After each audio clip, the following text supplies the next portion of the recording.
Alright, All right. time that is, y'all. Alright, what are we clapping on? We'll clap on the 30? Yeah, mine's not loaded yet. Yeah, Right, okay. Yeah. Mm-hmm. Alright. So you got... Alright, we'll clap on the 30. Mine's not loaded up. What the fuck? Oh no! Yeah. Okay, it is. Alright. Okay, 30 is still okay? Yep. Yes. 30. Alright. Almost. So close.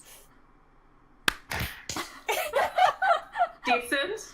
Alright. I feel like we do so much better when we're drunk. Yeah. Yeah. I had to cut myself off a little early tonight because I've got to work super early Yeah. tomorrow. Yeah, I switched to water. I was like, all right, we're good. Yeah. Actually, I should have made a cup of coffee before I came back here. Whatever. All right, so we're about to have a little Q&A session. We'll be taking some questions that have accumulated over time from onlookers from the outside, and then I think that we'll also, if we in party have questions for each other, we'll take the opportunity to ask each other our burning questions. Oh, jeez. How does it end? Yeah. How do we win? Isn't that actually a question on here? Is like, I think it's actually a question in there. All right, Jade, keeper of the questions. What is our first one? Okay. So I thought this was a good one to start on. It was, can you tell me about the adventuring group? So everybody can introduce their characters, basically. Mm-hmm. I can start with Rowan, because Rogue isn't here, unfortunately. Yeah.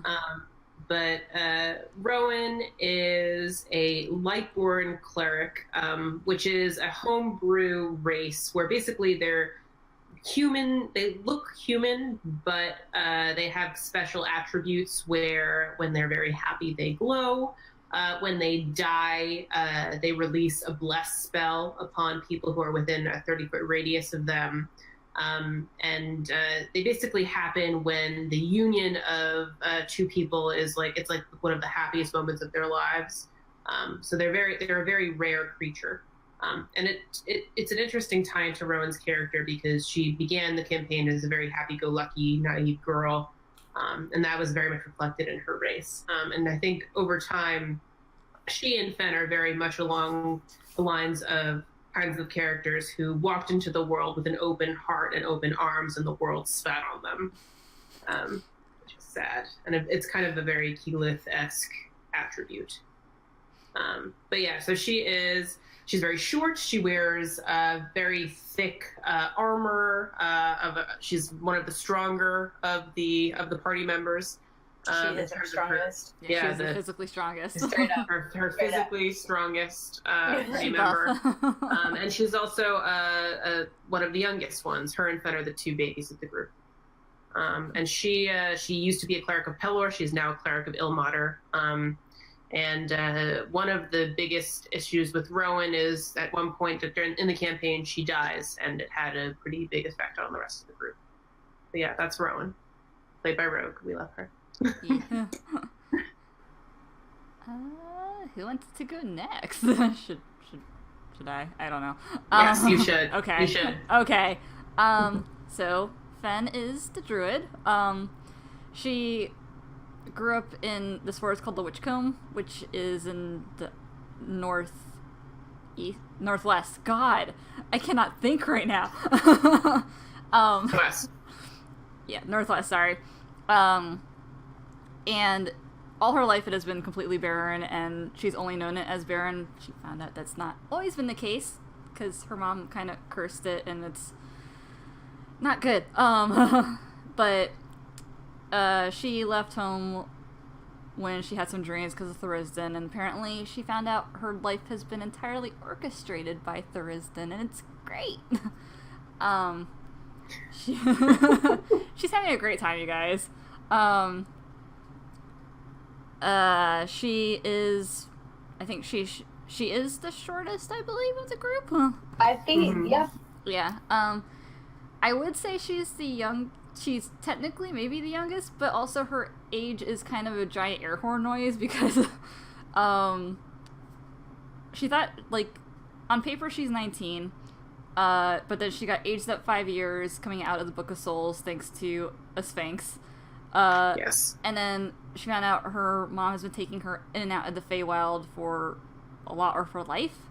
And there's been at least one documented case of her not coming back for 2 years. So, and who knows how much time passed in between then. So, air horn.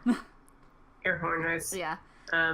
She's a druid, and she also has a couple levels of avatar, which is this homebrew class that basically ties her pretty directly to Thuristan. It's kind of warlocky in essence. Yeah, like when I was trying to think of a class that would work for her, I was really hesitant about any of them because cleric, paladin, and warlock all kind of imply making a deal or like devoting yourself to something else, but Fen hasn't really done that. The language in the Avatar homebrew was very much like, this is just something that you can do. It's in your blood, basically. Which is how it actually works, is basically she cuts her hand every time she summons the aspect. Exactly. So yeah, that's Fen. Serial? Okay. I play the Lady Serial Golden Star, who is the firstborn and heir apparent to the most noble and high house of the Golden Star in Alinar, Grand Enchantress to Alinar and her people, emissary to Queen Esther of Soraya, and the champion of the moon. Basically the champion of Elistray. Yeah. Serial is the daughter of she's an elf.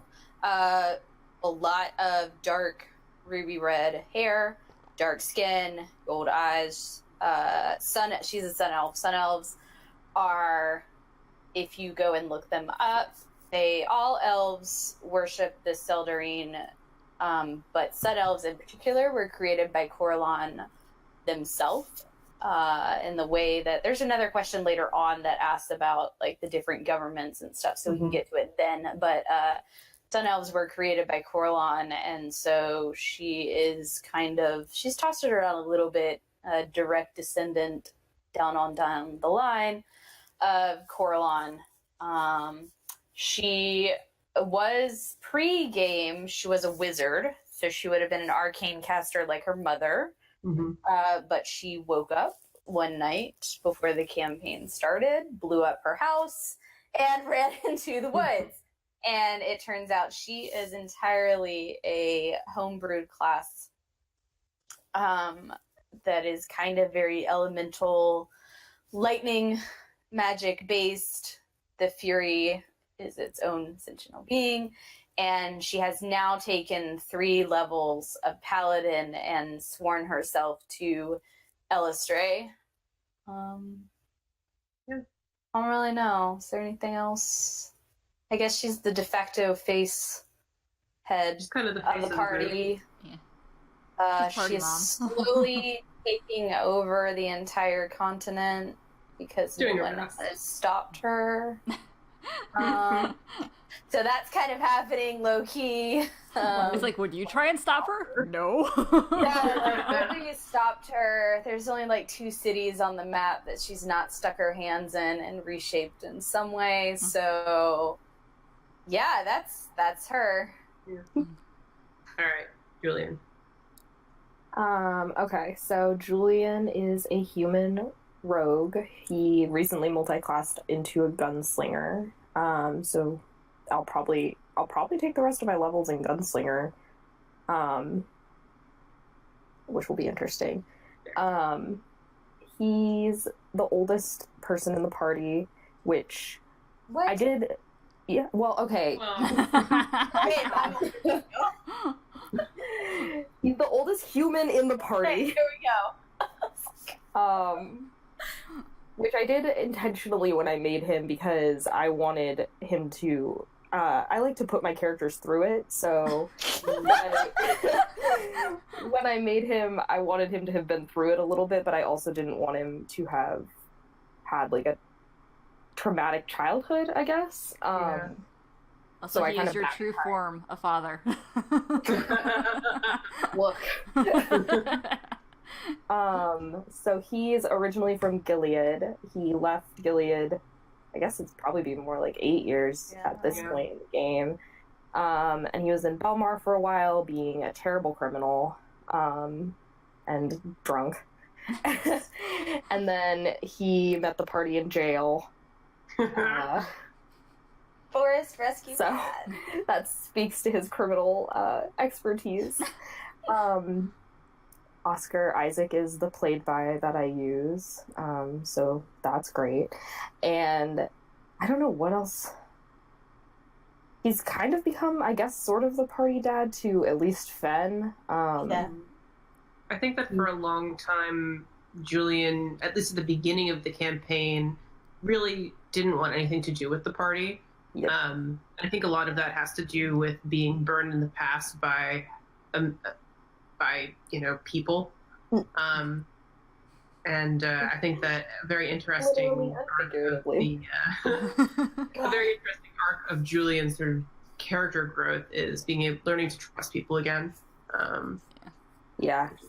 He and Fen It's hated been each fun. other at first. It was great. We hated all of you, to be fair. at first. He didn't like anybody. Yeah. He just wanted to Right. not be in jail.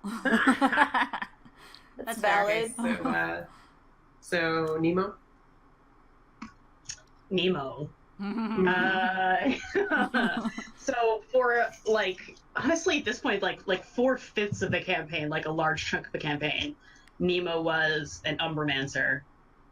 And as people found out, like, he didn't really have memories. What he had faded really, really quickly, and he was just generally left with impressions of like, well, yeah, of course I know how to do the thing. Everyone knows how to do the thing. But more recently, he is a rogue class called a Shadow Weaver, and so that's also a homebrew. Because he's sort of dedicated to Mask, but not really, because Mask is dead. It's all very complicated, and definitely does not play into Nemo's god issues at all. I was like, this is honestly the most Nemo shit. Yeah. Yeah. So yeah, as you probably know, like, Nemo was just like, he didn't know who he was, and the reason he stayed with the group for a while was because they remembered him. A sort of function of the Umbramancer class was that people would often, he was very forgettable to a weird degree, and then the stronger he got to like an unbelievable degree, to the point where people that they had met before would just completely forget Nemo. And this really played into Nemo's attitude toward consequences in the campaign, at least for a long time, where he'd be like, well, I'll just do this, I'll steal this, or I'll take this, or I'll say this, because they're not going to remember that I did this, and they're not going to remember me. True. And that was a very fun yeah, that's for a long time. That's a very big, like, Nemo and me difference. Was Nemo's just like, consequences? What are those? What are those? Yeah. But yeah, you have them now, buddy. Yeah. Yep. It's very fun. It's good All time. the consequences have come home. All right, so our next question. Why is it called the Phoenix Fields? I listened to the whole recap and I think I missed something huge. Oh my god. Although we just covered that. No, it's okay. We didn't know for the longest time either. It's fine. You didn't miss anything. I mean, at the beginning of the campaign, I wanted an alliterative title for the campaign that we could use just to, like, kind of keep track of our live tweets. And I wanted something that we briefly at the beginning of the campaign thought about doing an actual play podcast, but ultimately it was too difficult for any of us to kind of put together, us never having, like, done podcasts in the past. And also everyone was very hesitant as to, like, you know, playing D&D for the first time, and I didn't want to put the specter of other people are going to listen to us fuck up a whole lot onto playing. So I prioritize just the actual playing than us, recording it and sharing it with everyone. But the Phoenix Fields campaign is named after the area outside of Soraya where the party first met each other. It's basically the farmlands outside there. And it's named after the mythological story that Galamir tells late in the campaign about how there's a great phoenix that fell from the sky and created the dead carcass created the continent of Valadris itself. So also I should mention that if I'm not mentioning a name, it's because they were all anonymous. There are a couple in here that have usernames on them. So if they have a username, I'll mention them. So like, Narendra asked, in the Phoenix Fields, do you guys do accents or special voices for your characters? I'd love to know how they sound. I typically, for Serial, I drop my voice. So because I'm from the South and I have a Southern accent, she is not. She is rich. She is well educated, et cetera, et cetera. Listen, the Southern accent comes out really strong if I get super drunk. So whenever I show up to a session super wasted, we'll just have extremely Southern Serial. I don't put on a voice. I just try to drop my voice. So and that definitely comes across. Yeah, I will talk in a lower register like this. And she frequently calls like Fen like dearest and things like that. Or she calls Julian different names and things like that too. So I do that for her. Fen's voice? Yeah, I don't... Oh, sorry. No, go ahead. Okay. Go. I don't intentionally do one, but I do notice my voice gets a little bit higher when I talk for her. It does. Yeah, it's not intentional. I just kind of do it. So yeah, just the nerves speaking for that little panicked gay squeak coming out when she gets busted for shit. Exactly. Yeah, I realize I also tend to. A lot of her sentences come out as questions a lot of the time. I love fun. Me too. I think I do the same thing. I think I drop my voice. I don't know if I do it consistently. It probably sounds a lot like my hungover voice. Actually, yeah. Which is very accurate. Actually, which is accurate. I don't know. Julian's a lot funnier than I am. But you also have your alter ego. And then the only voice I do is Jacques Bell, which is Julian's alter ego that I made up. One of his many disguises. Yeah. I actually would really like to expand his disguise range to have, like, Please. Jack Bell. Do I it. just want to, like... Keep doing it. Yeah. Please do that. You gotta. It hasn't come up. We didn't even go over that in the recap, but it came out. Oh, yeah. Julian's real name, his real honest to God birth name is Julian Bell. Yeah. Serial learned it back when we got spat out of the book many, many sessions ago. And I sat on it forever and ever, wanting to pull out the exact right moment to call him by his name. And then when we were on the ship going to Airmore, I finally used it when she was talking to him and telling him that she loved him no matter like what name he was using. Yeah, and I'll talk more about that because I think there's a names question. Yeah, I think so. You dropped your voice when you played Kaz, for sure. Absolutely. Yeah, you definitely dropped your voice a lot for him. Amanda.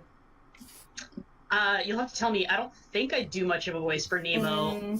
I don't think so. No. Like Not really. No, like the speech patterns are different, and Yeah. he's meaner than I am, often accidentally. Yeah, I don't think you do, because sometimes you're, I think, the only person who I sometimes am not sure if it's you talking or if it's Nemo. Like, the differentiation is less obvious. Yeah. You know, the voice pattern can be different, and because he says stuff I wouldn't say in a way I wouldn't say it. Sometimes He's more foot and mouth. he's accidentally like very mean sometimes in there a are way that moments of callousness. he does not mean to be, but it comes out very badly. Oh, bloody. In terms of NPC accents, Soraya and the Northern Wilds and Alinar, all basically everyone has a British-ish accent, British or American-ish. The sort of the upper crust people tend to be more British. Like all of the nobility in Soraya, including Esther, they all have sort of a little British accent. Alinar is definitely British, as well as I think in the Thieves' Pocket itself, we delve more into the more American accent, and like the guards in Soraya, like Tristan, simple but fine, is definitely American accent. And then I like to call Belmar French Venice. So everyone in Belmar has a French accent. Oh, Rowan does. Oh yeah, Rowan just does. Rowan. Yeah. Rowan has a French accent. has a French accent. Rowan and Jacques. Yeah. Jacques Bell has like the most exaggerated French accent. Mazreem, of note, Serial's familiar, has an extremely posh British accent. Do it. Do the voice. You gotta do it. Please do it. There's literally a question, I think, where someone asks you to do some voices. Mhm. Yes. Okay. This is it. Yeah. Please. This is the one? Yes. Yep. Nazarene, do it. I'll do Jacques if you do Mazreem. Okay, at one point, Mazreem gets caught, I believe, in between Serial and Julian in the middle of the castle in Soraya. And Mazreem is like, what is going on here? I do not like this man. I need to get out of this situation. Like, he's very anti-Julian for a very long time. I love every time that Fen talks to him, because Fen just like, Fen is Fen, and there's this really posh owl talking to her. It was just when once I realized that is exactly what Mazreem sounds like, because of course Serial is very posh. Like, of course that's what Mazreem sounds like. Of course that's what her familiar sounds like. So that was a good time. And then Ostax is like a mix of sort of more American-y, Russian-ish sounding accents. It depends on who you're talking to, but a lot of the royal family sounds a bit more Russian. And the place that probably sounds the most Russian is Seoul, the city at the center of the. Pour one out One for us day. never having fucking gotten there. Well, yeah, one day that was in the past. Actually, I want to ask you about that later when we get to the point where we're asking you about stuff. There is stuff I want to ask you about that. So yeah, and then Estelond is you guys really haven't been there yet. And Gilead again, it has sort of the upper crusty Britishy accent. And you'll have to find out what everybody else sounds like when you get there. Okay. Ooh. So next question. Ready? Yes. Okay. What is it like playing with lots of age gaps between characters? Also, how does Serial age? How old is Serial? Help, I struggle with elves. Okay. Well, we all do. Wow. Harsh. Okay. I literally just said I was the oldest person in the party. I know you did. So Serial is 136 years of like material plane real years. She is an additional 5 fake years added on from the time in the book. She failed that save and we never undid it because the only thing that changed for her coming out of that was like her hair got bigger and she needed a haircut. Elves are interesting depending on what material source you go to. Some player handbooks say that elves reach maturity around like 50. Some say elves reach it between 80 and 100. I think I was reading this in Rose's apartment actually, the Mordenkind Tomb Mordenkind's Foe book had a bunch of like elf stuff in it, and that basically elves quit aging around, if like a random person were to look at them, they look perpetually around in their 30s, and just as they get older you can begin to see like lines on. One of my favorite things actually, and it doesn't come up a lot, is that if you put Serial and her mother next to each other, while her mother is like around 400-ish years old, there's not actually like someone who has no experience with elves would probably look at the two of them and just assume that they're sisters versus like a mother and a daughter. As far as elves in our campaign goes, the biggest tip-off to an elf's age is if you look into their eyes, you can see cataracts in the very, very, very old elves. Like Typhane, when you look into her eyes, it was like sort of a whitish hue. Yeah. She had like lines on her face too, but she was like 1,000 years old. She is definitely the oldest person that we had at that point had come across. But yeah, there are some days. It's funny because at the beginning of the campaign, I made like a bunch of jokes. Like every session, I would make a ton of jokes because we had so many humans in the party. And I would forever just be like, is this a human thing? Like, is this another human thing? Like, is this... And I think there were a couple times, too, where we ran into somebody else who was much younger than the party members, and Serial was just like, well, I know you're in between this age and, like, Julian's age, but I'm not really sure, like, what age thing is going on here. So yeah. And Fen looking at Serial just like this was like normal because her parents are her dad was aging slowly because he's an archdruid, so he's just aging like once every like 10 years I think it is.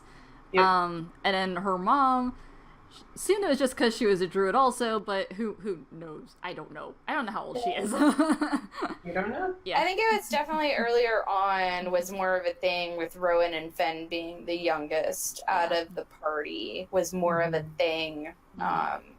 Just in terms of those were two people that were a bit more sheltered in different ways. And like Serial had never traveled outside of Alinar, but she was less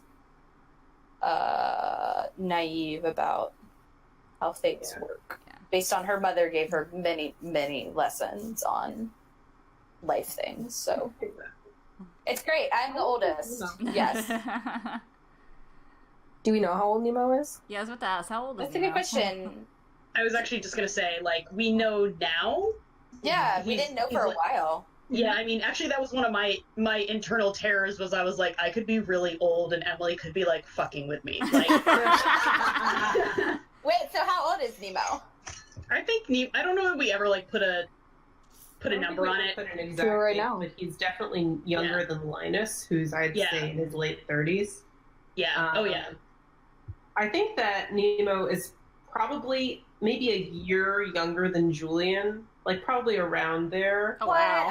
I totally have been imagining Nemo like 26. I was also thinking Nemo was younger. Less. I mean, it's up to you, honestly. It's honestly, you spend much more time in Nemo's head than I ever do. Yeah, I was thinking he was younger than that. Like, clearly younger than Linus by like a fair amount. Yeah, absolutely. Yeah, I was going with like older than 29. How old's Julian? He's 33? 33, I think. Okay. He was briefly almost 40. Yeah. I don't know. He was like an idiot college student, but like he could be older. Yeah, I actually had Julian aged older when I started putting him together, but then I was like, oh, everyone else is a baby, so I scaled it back. We're tiny. I'm like, that makes him incredibly more sad if he was like almost 30 and just like. But dude, I was legit about to be like, bruh, if he's like 32, you're even like less forgiving on like how crappy he is sometimes. Oh, because I'm like that's even sadder to be like, man, he's never had like anyone in his life. It's really sad. He boned. Yeah, I was saying, I was like, except for that time. Except for that demon fuck. Julian and Nemo, I feel like, are both like, are like kind of opposite sides of the same bad decisions. Like, we both had really bad relationships, and now we're almost old, and it's just kind of pathetic. Yeah, that's fair, actually. Yeah. Julian hasn't been sad in a while. Yeah, he's okay now. He's doing He's good. murdering now. Yeah. Nemo was on What? the upswing. Some people get murdered, and that's just how it is. That's that on that. Yeah. Okay. Let's move on. Okay. We have a lot of questions. Yeah, we do. Yeah. Y'all ever thought about planning a simultaneous vacation somewhere for a non-virtual TPF session? Or 3. Yes. If only. Yes. Yeah. I think we've talked a handful of times about actually trying to play the end of the campaign together. God, Yeah. Yeah. My ultimate goal is to play like the last session, everybody together. Awesome. It's very difficult because my work schedule is crazy and Jordan's work schedule is pretty intense, and 2 people live on opposite sides of the people are country. on the opposite Yeah. sides of the country. And Would 100% love to fucking do it. I know. would It'd be love amazing. to do it. The stars just have to align. Yeah. Uh-huh. Hopefully, fingers crossed, we can do it at Well, they least will. once. Um, Yeah. it's we'll see. It's difficult. We live on the opposite sides of the country from each other, and even the people who live on the same coast, we're separated by cities. Yeah. Um, We're kind of all over the East Coast. Yeah. Yeah. but we're hoping to. My low-key thought was, like, if like, perhaps FlameCon next year? If that could be a thing possible? Because a bunch of you guys already Well, go to that, so... Probably not, because we're gonna have to take pretty much the entire next summer off. Oh, okay. So I don't know if we'll be there, Oh. because I'm taking the bar. Yeah, We'll figure it out. We'll see. We'll get there. We'll I'm figure it getting out. on plane for you guys. we'll get there. Alright. So next question. Okay. Did you all decide on family names before the game started? Because Golden Star, Silver, Moon Shield seems really thematic, and I love it.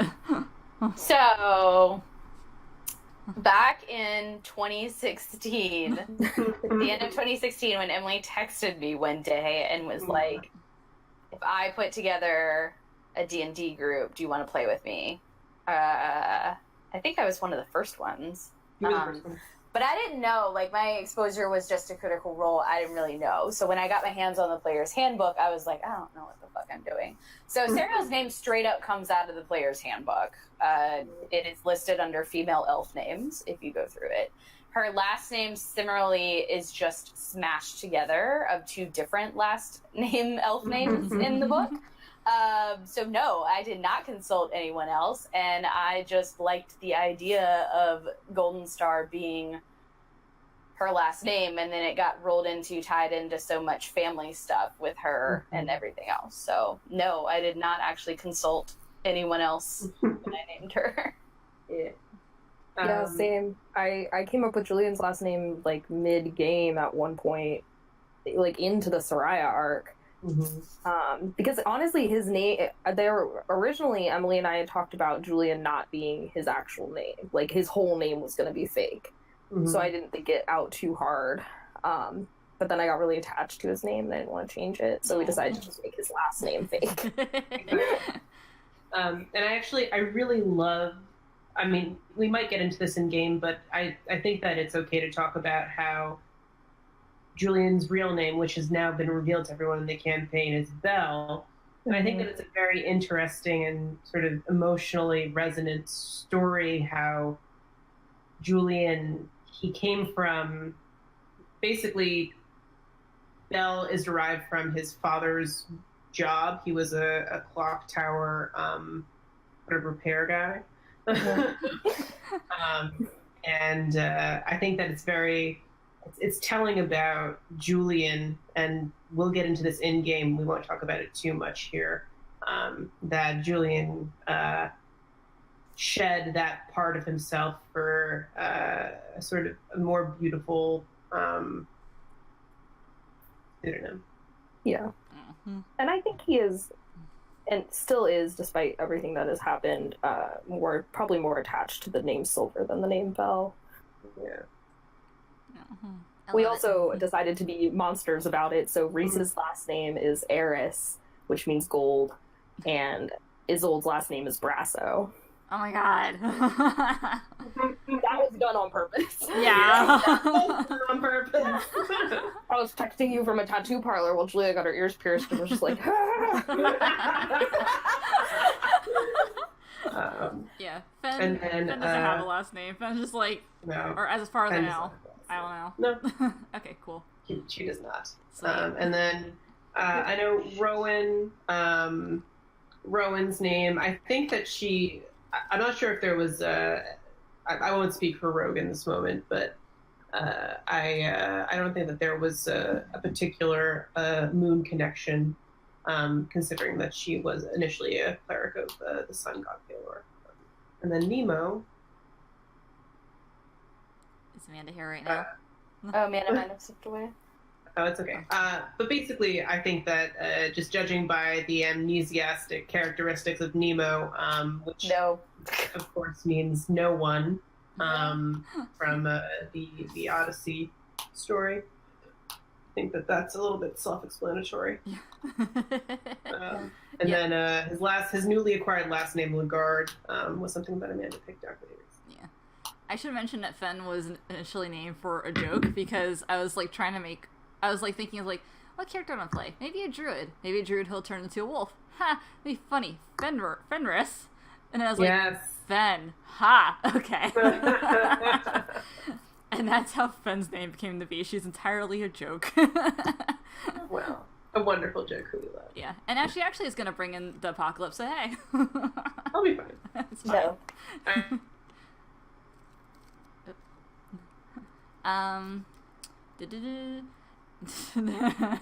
Does your I got it. does your party call itself anything? Does your party think of itself as a party? What's the tension between Nemo and Julian about? How does everyone else handle that?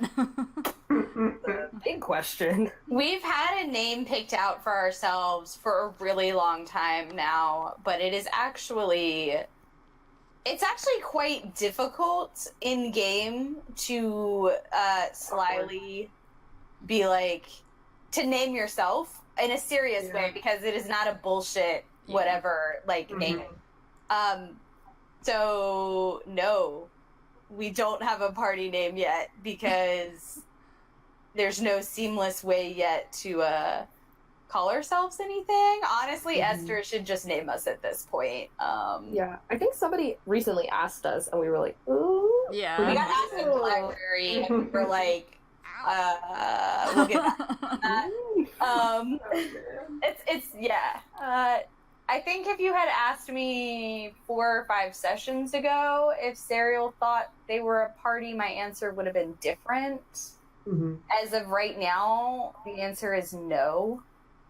To her, it's kind of just like 5 people that live under the same roof.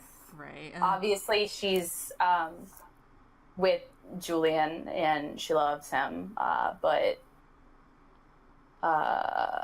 no. She spent it's rough. She spent a lot of the last couple arcs basically taking care of everyone else, and she's quite fed up with the others seemingly not caring about her. So no, she does not think of the group as a party. Fen does, but that's also like, it's kind of sad also because her own family kind of self-destructed sort of. So she kind of just has the party right now, and that's kind of it. So yeah, I think Julian probably does, with some outlying questions that we can get into in the next part of this question. I do think that the last couple of sessions have sort of pushed some stuff in our party to more of a breaking point, or more of a point where I think we actually, whenever we have some spare time, should probably deal with it before we move too much further, because I think our party is kind of coming to a point where we need to talk about stuff. We need to figure it out, and we might not get out of it together. Yeah. Yeah, that's kind of cool, actually. Like, it's interesting. It's hard, but it's like, I think it might be interesting to. Yeah, I don't think it's a bad thing in the same way that we had that, air quote unquote, like, fight with Finn. Like, I think it made it better between the 3 of them. Yeah. To hash that out. I think it's just like, it is what it is at the moment, and until we can deal with it. I also think Sorry, I was just going to say, it's honestly a thing that I thought should have come up and should have happened back in the Belmar arc, Mhm. and it didn't because Rowan died, and it like catapulted us all into this like shock moment of like sticking together and being like, what the fuck just happened? And so we never got to sit down and be like, are we actually going to stay together to like fight the Risden? Like, what's going on? And so it's just continuously been pushed aside for the moment until like now there are just way too many cracks and issues in the party. Yeah. Mhm. Yeah, I There think was Nemo no- thinks of them. Oh, sorry, go ahead, Emily. No, I was just going to say there was no DTR discussion. There was no define the relationship moment amongst the party, and things just kept on happening over and over again. And something that I will say, just for other like DMs and other people who play D&D, it is always interesting to have in-party conflict. However, you always want to make sure that there is always a level of respect amongst the players, and that I think there's always going to be a little bit of emotional bleed through regardless of how excellent and awesome you are at playing D&D. But you should always be checking in as a DM with your players, and as players you should be checking in with each other to make sure that like, was there a line that was crossed, or do you feel comfortable with how that went down? And just make clear that if there is inter-party conflict, you always want to like have a discussion with people outside of the game, outside of character, and be like, how are you doing? Are we cool? Yeah. We're good. Yeah. Agreed. What were you saying, Amanda? Huh. Oh yeah, so like I think Nemo does think of them as a party, but in like a technical sense, like we are a group of people who are doing a thing together. And like he'll be in it till the end with like Fen and Rowan at the very least, like depending how things kind of split off or don't. I don't know. Yeah. Exactly. But yeah. So what is the tension between Nemo and Julian? Yeah, what is it? Because Nemo is a fucking meathead, clueless man who knows nothing. I'm not sure what you guys are referring to. Well, I'm trying to think of how to talk about this. I mean, I can just talk about it. We can keep it separate from games shit. I don't want to meta game. I think that Julian has, for a long time, because I would say that his frustrations with Nemo go back to Belmar, and even before Belmar. Nemo's sort of like the whole like there are no consequences for me thing kind of hit a point with him where he was like, the book was a real breaking point because they did that whole thing, and at that point where they went into the book and came back out aged, Julian still didn't really, and I guess still doesn't really know how the rune worked, so there was a part of him that was like, my life force is attached to other people, so if I get fucked up, then they get fucked up. And like there was kind of just an energy with Nemo of like, well, I did it, and Julian was like, yeah, like you did it, and I got fucked up, and you didn't get fucked up, and there are consequences for your actions. And then I think they had a conversation on the boat to the Silent Isle, which was a rough phase, I think, for the whole party, where Julian was like, I don't get why you're here. Like, why? And I think Nemo was kind of like, I'm here because I care about Rowan. And, like, I think he is, and I mean, he is also a little bit defensive of Serial. And Serial and Nemo have their own tension. But I think that Nemo's insistence on acting like there are no consequences to the things that he does really deep down, like, upsets Julian, because there have been such big consequences to the things that he has done. And because in a handful of situations, Julian has gotten hurt for Nemo, or put some shit on the line for Nemo, or died for Nemo in one specific instance. And Nemo just sort of seems like he doesn't really give a shit about any of that.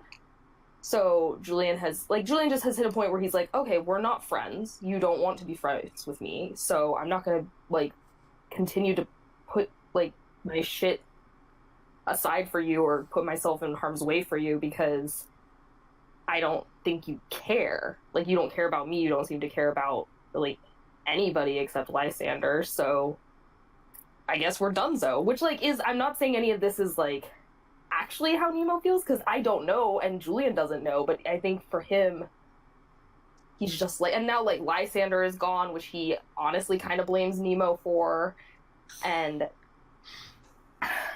which also, he has his own deep down hatred for the Raven Queen. Yeah, me too. So I think I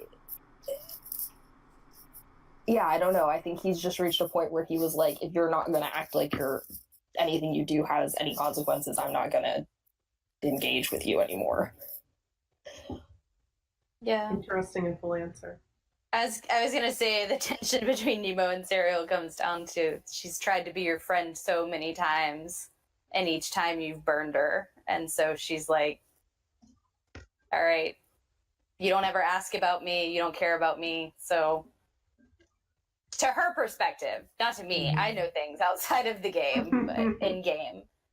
So she's kind of at the point where it's like, we're not friends. You hang out and you shoot a crossbow really well, and I know that you can keep us alive, but she's also pretty pissed that Julian died. And yeah. Yeah, I mean, I guess for Nemo and Julian, Nemo is a little more clueless. For Nemo and Serial, I think they're at cross purposes, where Nemo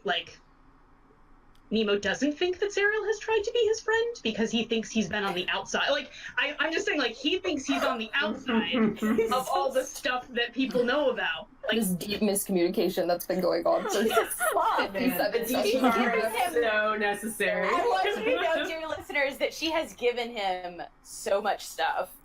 And, yeah, all right. Serial, I gave you a present. She gave you so many presents. She saved your life so many times. but I mean, and again, but like, Nemo would be dead. I'm just like, that was in the big Rowan thing where we cried all over each other. Was like, no, that was great. That's why that conversation was so interesting. No, that's the other thing. Sorry, Nemo would be dead in game for real, if it wasn't for Serial. In the Belmar arc, he would have died, and she let herself get assaulted, tied up, kidnapped, robbed, and Nemo never said anything to her about it. So that was a pretty cool. Belmar was a really rough arc for everybody. Yeah.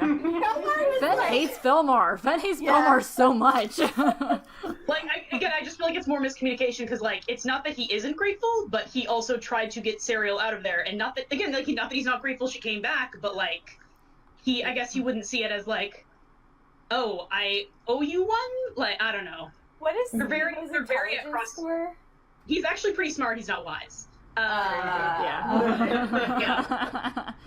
Well, it's kind of I feel like Nemo and Fen have something in common where Fen is incredibly wise. Well, what are you talking about?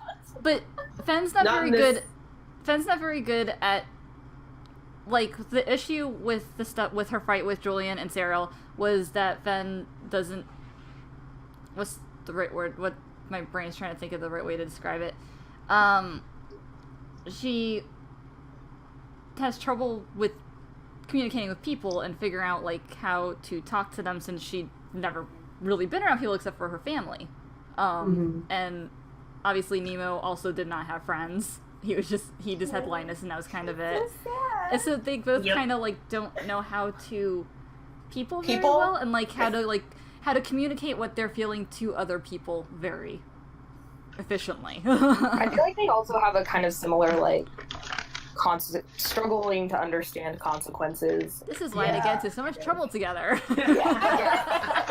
Team, don't be suspicious. And I'm always a good time with them. Interested to see, hopefully we will have some chances in games to resolve some of this stuff, because I'm genuinely interested to see what shit happens with Nemo now that that doesn't apply to him anymore.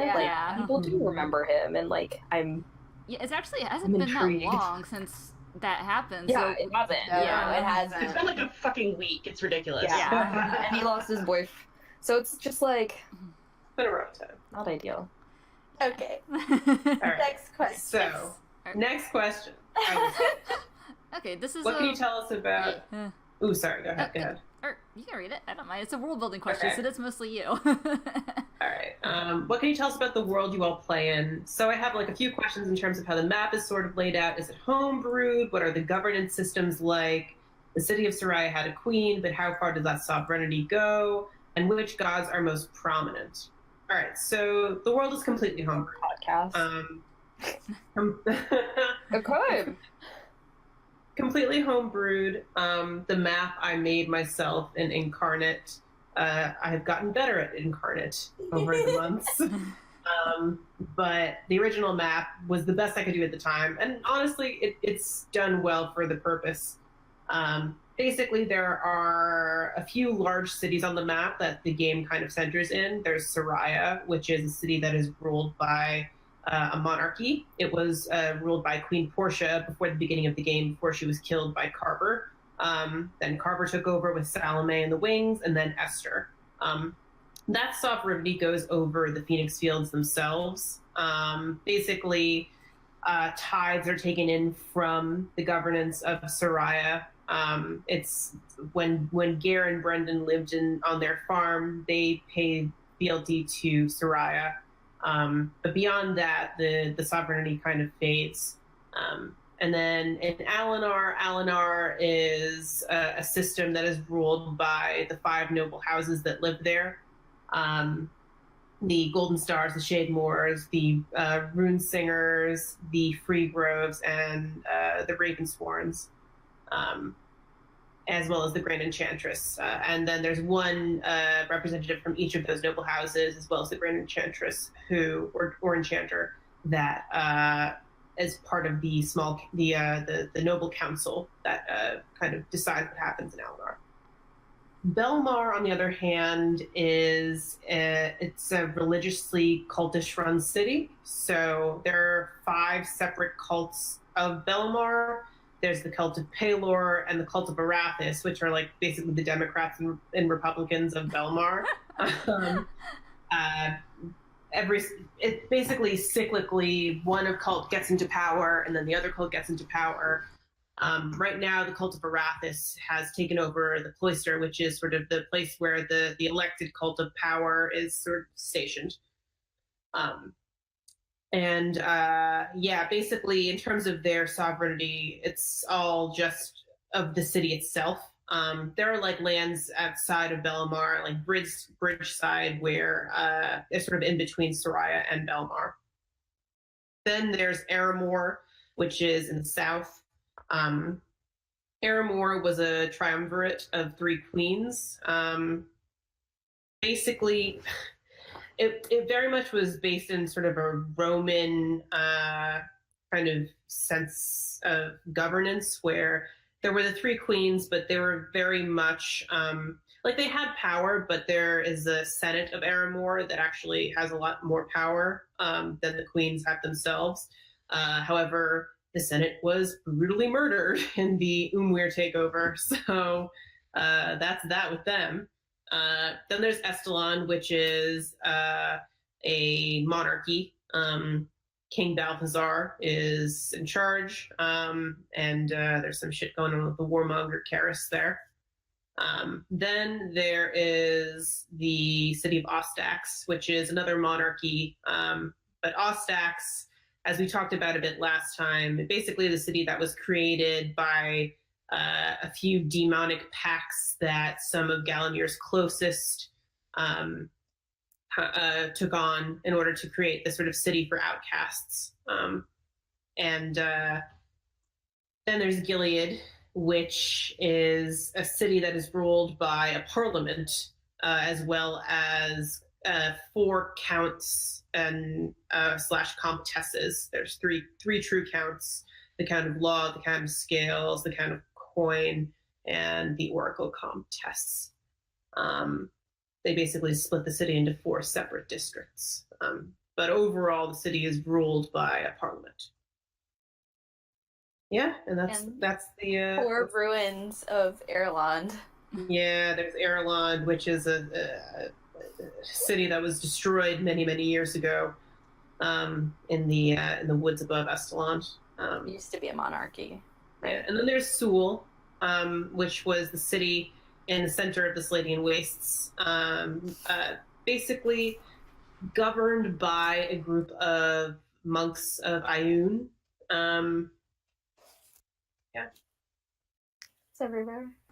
That's everywhere. Everywhere. Yay.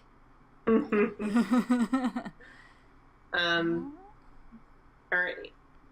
How does each player / character feel in regards to their connection to the gods, deities, demons of the universe? Also, I could be very wrong, but it seems like Julian might be the only one who isn't explicitly connected to a deity or extraplanar power. Is that true? And if so, how does that impact him?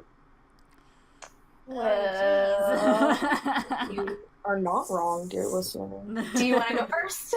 I don't care. You can go first. Yeah, no, he's when Emily had us do our like check-in Q&A thing a while ago. Last summer. Last summer. Yeah, it was really early in the campaign. Yeah. One of the things that she asked was about gods, and I had honestly not. I had never played D&D before. I played a little bit. I played the one shot with Emily, and then this was the first major campaign that I was ever in.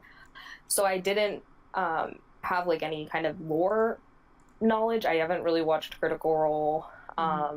So I honestly, like, the idea of digging into the gods pre-game just was like too overwhelming, and it's part of why I didn't choose like a character that, like, a cleric or a paladin that would have a lot to do with that. And then once I got kind of going, I realized that just based on like the everything that's happened to Julian, I think for him the idea that there are gods out there who are active but like would also let that kind of shit happen to people is just like too much bullshit to really manage. Like, he's just like, that's the worst thing I've ever heard. So he's not, and his current experiences with gods have not really changed his mind on that front. The only god he likes is Elistray because she seems cool and helpful, and not like she makes people boyfriends disappear in the night. Yeah, he really doesn't like the Raven Queen for a number of reasons. Obviously doesn't like the Risden, and just like couldn't give less of a shit about the rest of them. Oh, yeah, that's fair. Yeah, so I think when Emily and I first started making it, her and Alinar is when we really had like the god talk, and so we like went through the Seldarine. So I was going through all of them, and of course Coralon is very important to Sun Elves, period. And my history major is in Roman antiquity, and Emily happens to be a huge classics nerd as well. And so when we designed Alinar, we made their religious system to be very Roman-like, in that gods are just a function of your everyday life. They're always around. They're in the trees, they're in the water, you get signs from them, type deal.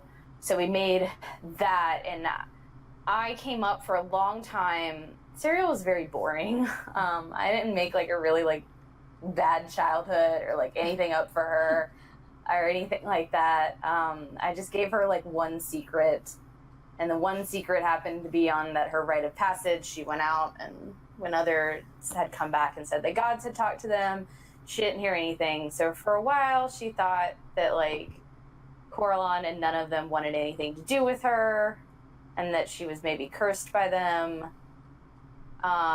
And she's never quit praying to Coralon.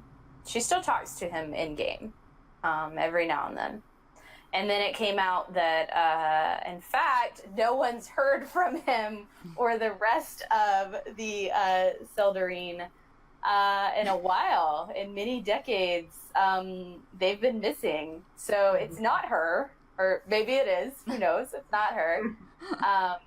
I did not pick out Elistray. Emily told me a while ago when we did that Q&A, or no, even before that, when you were like, look at these gods, and then you were like, look at Elistray as well. And that was like well before I knew anything that Elistray would try to talk to her or do anything like that.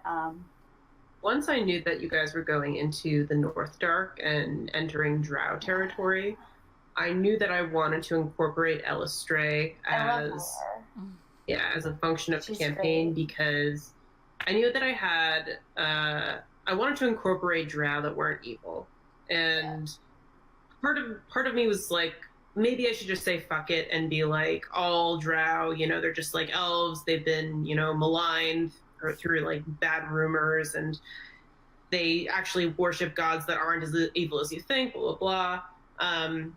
But I really like the idea of these siblings, Nyx and Malice, where one was totally an outcast because he worshipped this god that was chaotic good and wanted to bring the drow to the light, which is Elistray. And his sister, who was she became this protector of something that is good in this world, and almost in spite of herself became this beacon of goodness in this dark in this dark world that is the North Dark, that was Kinderoth. And despite the fact that their father was awful and terrible and ended up killing one of their other siblings in order to invoke the Black Avatar of Thurisdan that the party had to fight in the North Dark, I think that Elistray and the brother, the Rune, they were very important in terms of Malice and Nyx, because they were interesting reflections of that relationship in sort of the drow pantheon, but flipped, because Malice worshipped Veyrune and Nyx worshipped Elistray. Yeah. I love them. We love Elistray in this house. We even like Yes. Veyrune a little bit. She has sassed Veyrune twice. Yeah. She doesn't have any problems with him. Serial talks to quite a few gods. She's been bossy at the Raven Queen. She's sassed Veyrune. She doesn't give a fuck for Pelor. Pelor can kick rocks. Risen can especially. You suck. Well, that was early on. Like, Pelor was a huge fucking dick to Rowan, and he found that to just be disgusting to her. Yeah. That was completely repellent to any idea that she has of Corlon or anything like that. So she hated it. Thurisdan can just drop dead. Yeah. But Ben. Oh god. So speaking of when we did those check-ins with Emily really early on, for the question about gods, I had specifically said in it that Fen didn't feel like there were any gods in the Witchcomb, that they were just completely absent from there. They had no place in her life or anything like that. And it turns out her entire life was orchestrated by one, the worst one. The absolute worst one. And that was well before I knew anything about what was going on, because when I made Fen, there was an option in the Outlander background where if you were kind of like didn't know what you wanted to do, you could choose from different options. I was like, DM'd Emily, I was like, there's an option here for like your PC to have like weird dreams and stuff that are like something that they want to prevent. And Emily was like, I got you. Exactly what to do. That's the best feeling as a DM, when your players are like, yeah, I think this vague thing is probably something that you could use. And I'm like, Yeah. Ariel's entire secret. Yeah. It was like so like vague, and then now fucking Magic Eater is out there. Yeah. Like, Yeah. But Fun with the Gods, like, I think at first she was kind of interested in them, but over the course of the campaign and her interactions with different ones, she's kind of like not a huge fan, because she thinks that they're kind of, I'm trying to think of the best way to describe it, not, I guess, distant or not indifferent almost. Like, they kind of just watch what's going on. They don't really, they have all this power and they don't really do anything with it, in her opinion. So she's kind of like, there's all this stuff happening, there's terrible things happening to them, me, us, like, why are you doing anything? And like, so obviously she hates Thurston, but she's also weirdly, some part of her is weirdly reliant on him right now, which is terrible. Yeah. But he's kind of made it that way. And then Ayun, who has talked to her a few times, but she's also kind of like on the fence about how she feels about her, because Ayun's hasn't really done anything. She's just kind of been like, hi, I'm here. I'm in the desert. Like, come find me. And Fed's like, okay, but I'm not in the desert right now, and I could use you right now. And other guys, she's just kind of like, about. Like, with Paylor, she feels like she's not good enough for any kind of, like, really good god. Especially considering her connection to Thurston. Since that's gotten stronger, she's like, I'm gonna avoid that one. Especially Thurston's ex. Yeah. Yeah. So, yeah. Right, and Nemo. So, ironically, Nemo and Julian are pretty much on the same page on this one. I went back to my notes because I wanted to check. Like, I thought I remembered what I told you with those questions, and literally the answer to the Gods and Magic question is they're kind of assholes, all capital letters. They are. Yeah. You're not wrong. Yeah. Yeah, Nemo obviously is really not feeling the Raven Queen's vibe lately, and the only one he sort of likes is Mask, because essentially when they defeated Dantalion, there was a fragment of Mask still that Dantalion had picked up somehow. We'll learn in the end game because we didn't let him monologue enough.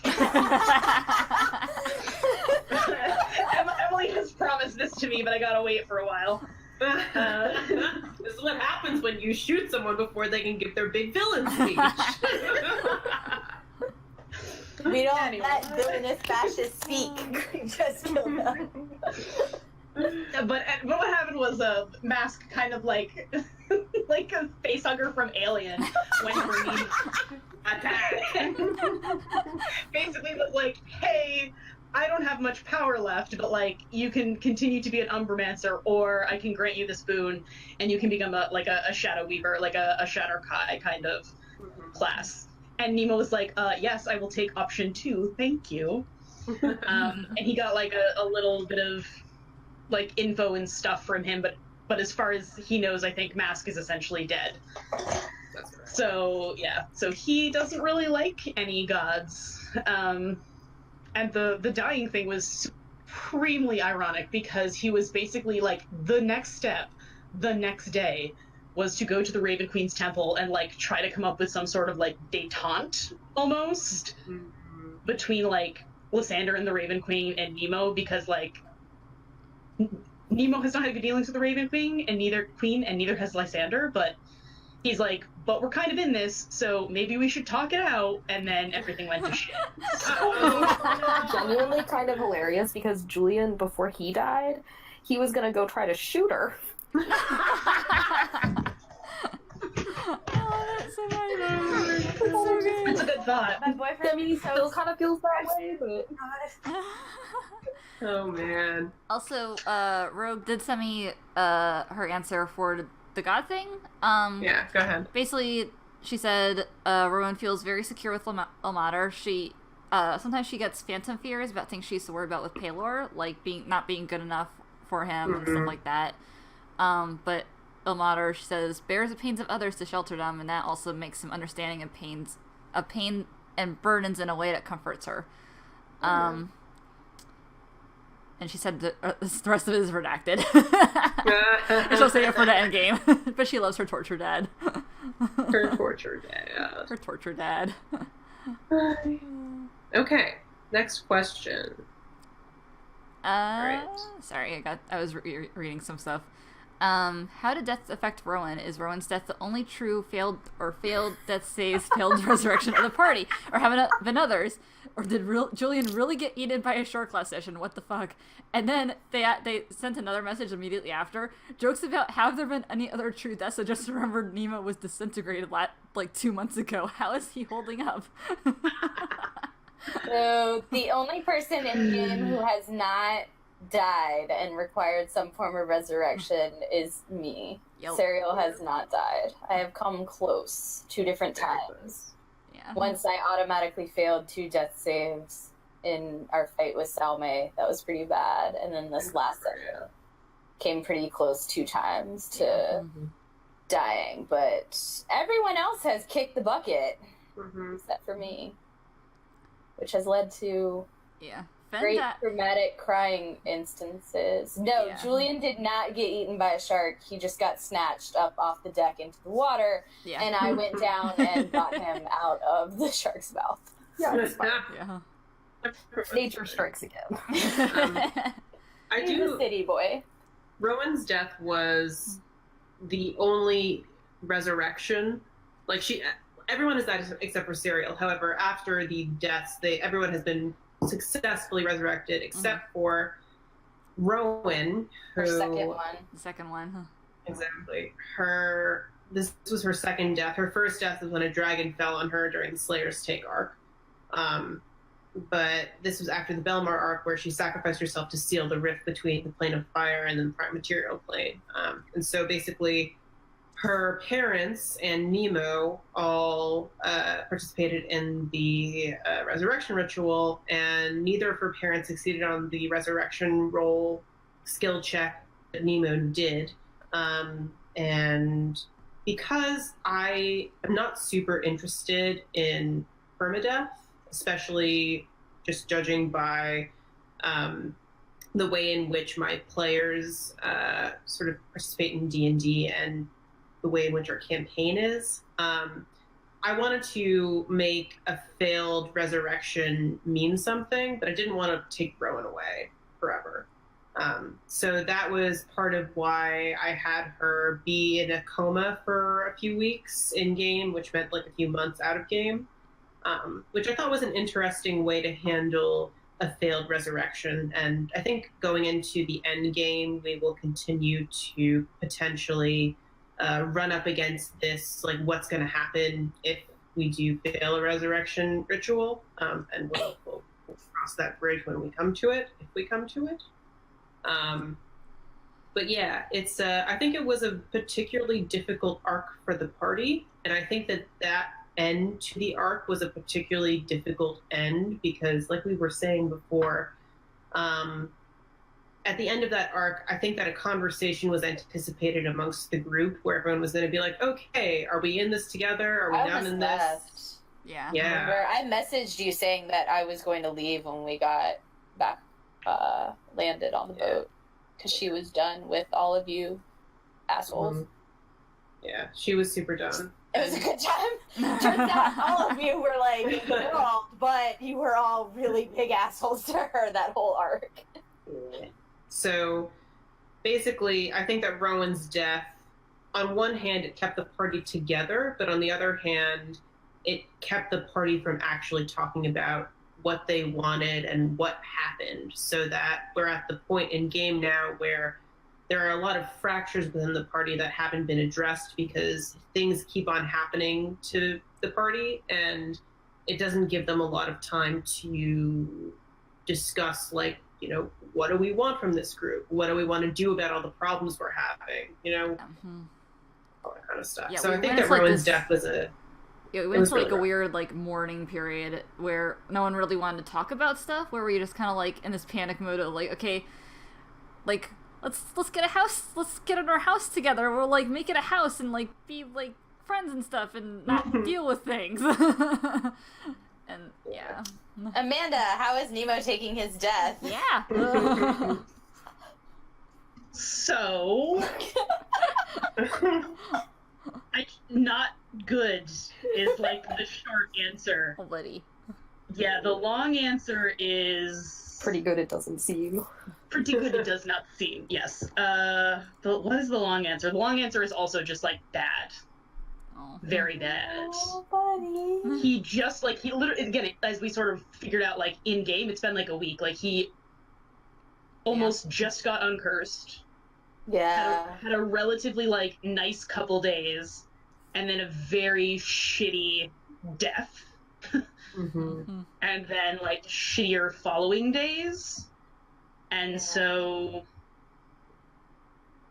I just not well. Like, it's hard to tell in what ways at this point because we haven't had that much time pass, if that makes sense. But Yeah. it not good. He not good. Things not good. All right. On a lighter note, how did Nemo's relationship with Lysander develop? Did it surprise anyone? It probably surprised Nemo more than anyone. Everyone else shifted immediately. We were all like, yes, those two. You guys had to wait a very long time. Yeah. Remember we all fucking held hands and we lost our shit? It was. I don't know. You can go ahead, Amanda. No, you start. It was the kind of thing where at the start of the game, I think I said at one point, I was like, if you guys are interested in having a romance for your characters, like, there's going to be ample opportunities for you to, like, romance whatever NPC you want. And for me, Lysander is very much like, for anyone who watches Critical Role, Alora is very much Matt's, like, self-insert NPC. And for me, Lysander is very much my sort of self-insert NPC. Like, he's sarcastic in a lot of ways that I'm sarcastic, and kind of, he often will tell the party, like, his true feelings on the matter. Like, if something is very fucked up, he'll say, this is extremely fucked up, and I hope you realize this. He's also a very tired med student / doctor. He is. He's a very tired med student / doctor. We are so screwed without Lysander, you guys. I know, we would be. We wouldn't have survived the first arc probably without him. We probably wouldn't have survived absolutely Soraya. Imprinted on him. Yeah. But I liked playing him a lot, and actually one of the most difficult sessions for me as a DM is realizing that I had to have Lysander leave in, I guess, session 50, whatever it was, the one where Nemo disintegrates. But making that choice was probably one of the most difficult I've had as a DM, because it's like, this is my baby, and I've made him, and he's a good boy, and he doesn't deserve this. But I realized that just in terms of where I knew the game was going, and what I knew I wanted to do, it was something that needed to happen. And it was not something I necessarily anticipated that session, but ultimately it was pretty brutal. But in terms of Lysander and Nemo, I think that Nemo he had a lot of different opportunities, especially in the early game, where he was, like, getting his flirt on with a lot of different people. Like, he was fucking around with Victor Grime for a while. Gross. He was flirting with Lysander. He wanted to get stepped on by a grown-up. Like, there were a lot of different people that Nemo kind of had some hard eyes for. But I think that ultimately Lysander is the kind of NPC who...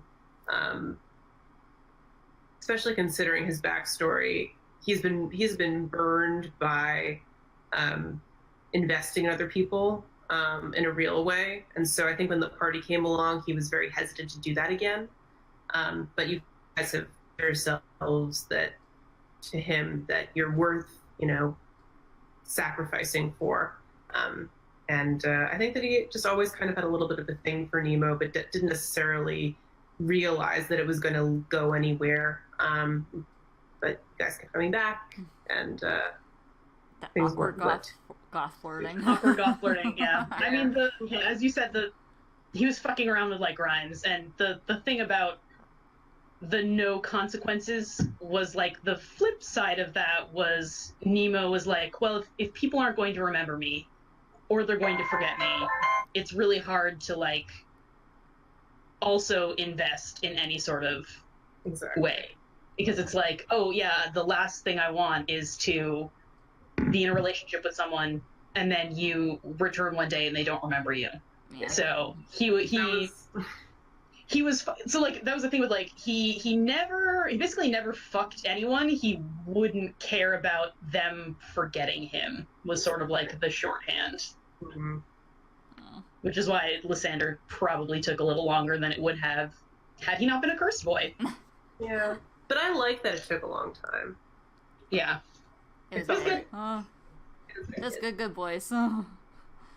All right, so On the flip side, how did Fen Salome happen? How does the party handle this? And who is Gasper Doolittle? All right, we'll take this piece by piece. Oh god. Fen Salome happened because of a really shitty stealth roll. Yeah.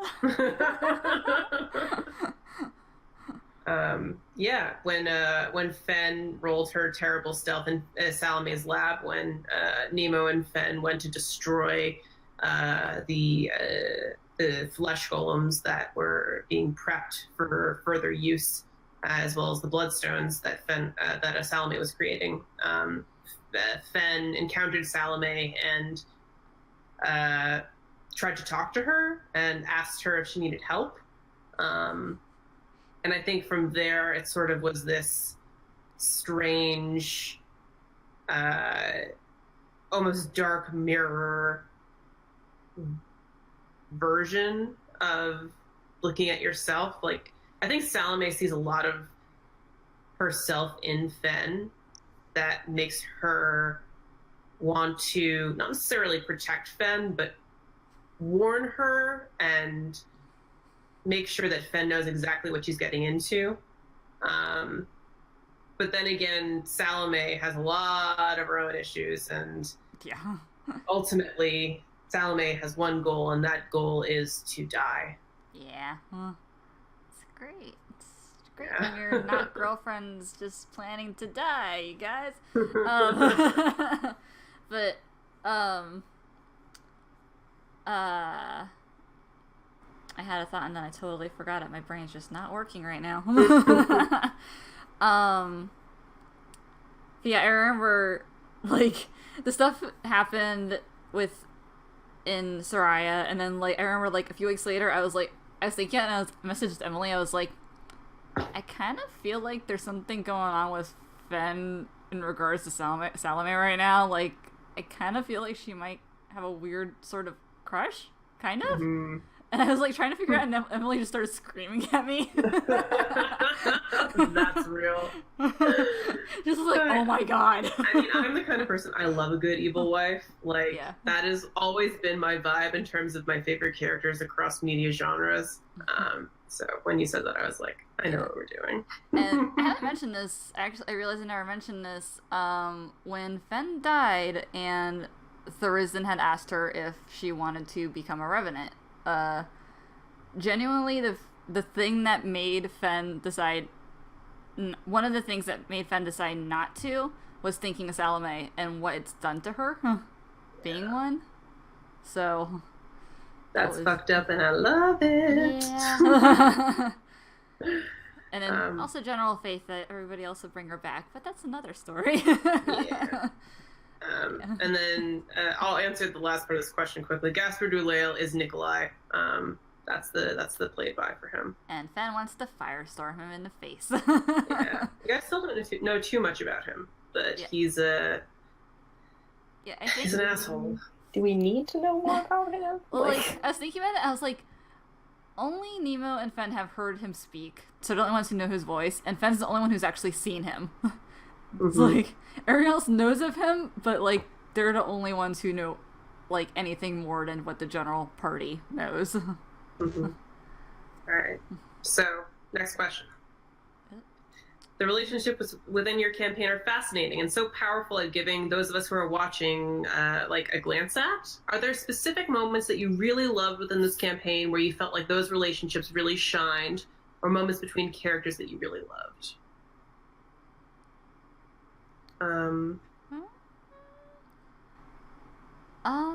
This is kind of, like, me and Jordan have talked about this a little, but actually after the fight, like, I feel like Fen's relationship with, like, Cyril and Julian is better now. Even though that was so bad. And I didn't mention this in the recap, but Fen, like, if Julian hadn't messaged Fen and told him that they'd be back in the morning, or the next day rather, that Fen probably would have just left. Yeah. If they had just left without saying anything, Fen probably would have just gone to try and I know that do stuff alone. For me, I really liked the Book of Souls fight. Yeah. I really liked the way in which everyone was split up and had to work together to make their way towards the center of the book. And I will never fucking forget you guys trying to spell the word friend. I thought that was a really hilarious but good moment. What is a legacy? And then, I mean, in terms of the relationships between the characters, I think that there's stuff that like fucked me up a lot, like when Julian told Fen about what happened to him. Yeah. I think that was extremely emo for me. It was really good. And of course, when Julian told Sarah he loved her, that made me cry. Yeah, I think off the top of my head, I always go back to when we all got high in the garden. Oh, I love The that. first That was time. so good. That was so good. Do it Like again. burying Please. gold coins in the ground for Nemo to use those glasses to see if they were Yeah. feeding Julian a flower because he was high and kept being like, "I'm hungry." That was fun. Fen I wandering think- after a Tharizdun hallucination was a great Yeah, one. I did not say that. No, that's not included. So That doesn't count. It's fine. butt out. I think I go back to all the time early on, the first time in that Raven Queen temple after the bloodbath moments when Julian was the first person to tell Serial that she wasn't a monster. Yeah, that was really That's intrinsically tied to the two of them. I think the speech she had with her mom recently was really good, where she talked about just all the different parts of her that are given to other things and other people and other titles, and then she said essentially what is left over, the pieces of that I have that are just me, are Julian's. That was a really good moment. And I really liked the conversation that you had with your dad before. Oh, That made me cry also. that's my specialty, trying to make you cry. I also really, just as a personal thing, I really loved how Nemo's arc ended in terms of him discovering all his memories again. Yeah. Yeah. That fucked me up big time. I was gonna say, Sitting with Julian in the North Dark was good. Yeah, that's on my list. Aw. Mhm. Do I your really- list then. Or somebody else Here we do go. their list. I just really liked the one that no one else but Rowan and Emily heard, where Rowan was about to do something super stupid. Yes. That was I like, think that's like one of my saddest miss outs of the. I know. I know. That You guys were happens gone for all the so time, long. and it's just like, okay. I feel kind of bad. Like, I don't know if we would have been able. I don't know. Like, it's sometimes hard when you feel like people are watching you. Mm-hmm. Mhm. So it was kind of nice to just be like the two of us. Mm-hmm. But it was really, really, really Aw. That was a good. good- It was. that was a really good time. Aw. I loved that part. I also really love whenever Nemo and Fen get up to like no good. They've gotten through so much I shit feel together. like the worst part is we have not tried to be idiots in so long, it just naturally occurs. Yeah, it just kind of Oh, happens. A lot of that happened in the Slayer's take, and that was actually a very interesting and fun arc for Nemo because I think that he became much more responsible. Yeah, Because forced he him to had be to the be. adult. Yeah. That was very true. Like, he was the responsible one in that group, which is Yeah. very alarming in a sense. Yeah, that was really good. Rose, you have your list. Yes. The North Dark is definitely on my list. That was really, really fun, and I liked playing Crazy Julian, but also I feel like that was a good gear shift for some stuff. Yeah. Actually, like, one of the things I think about all the time is, like, a smaller thing, but after Typhane, like, walked into the woods or whatever, Oh, yeah. and we all, like, puddled cereal on the floor of her Yeah. room, that was a really good, like, moment, I felt like, with the whole party. Yeah.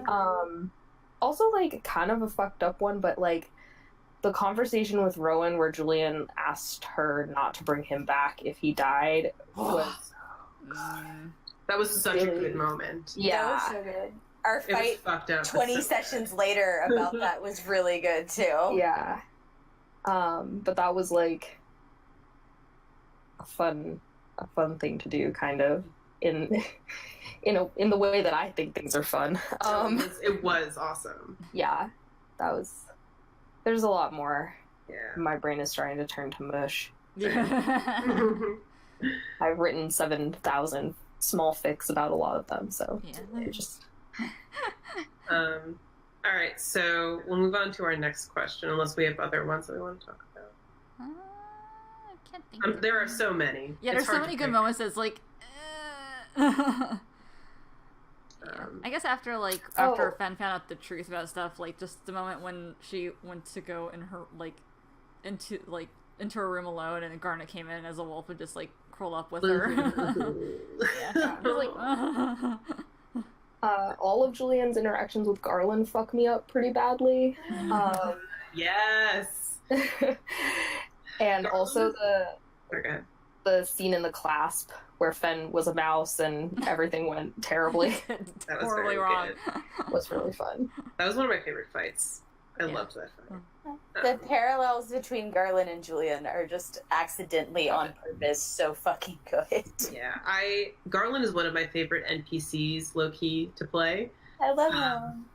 And he is like, I really love that Sanaya is like the boss, but she, I don't know. I think that one of the themes throughout the Phoenix Fields is this idea of martyrdom versus selfishness. And I think that there are a lot of choices throughout the game made by both PCs and NPCs alike where they have this choice to either be a hero and to sacrifice their own happiness, or to be selfish and take something for themselves. Like this happened to Sanaya, where Lord Shademore actively pursued her to be his wife, but Sanaya was like, fuck that, I'm going to marry this tailor and love him, and he's going to be mine. He'll be the one soft thing that I have, and the rest of my life is going to be hard. But he will be where I can be soft. And it's just like, that happened again with Kaz and Volana, where there are these two. Volana, at least, is definitely a hero, and Kaz, I think, has his heroic moments at the end, fighting against a greater evil, that was Thurisdan. But in the end, ultimately, Volana, who sacrificed so much throughout her life, was able to be selfish, ultimately, and choose something for herself, and that was Kaz. And then I think that Rowan's arc of becoming this ultimate martyr will have very interesting ramifications in the late game and what that means to be a true martyr and a hero. Also, I liked when we got the keep. That was Yeah! Oh, yeah. That The was- keep that you guys had from session 18 but didn't step foot in for like... You were busy We had a lot going on. doing stuff. Next question. All right, for the players, what has been something about your PCs that you have discovered that has made playing your PC more enjoyable every time you sit down to play?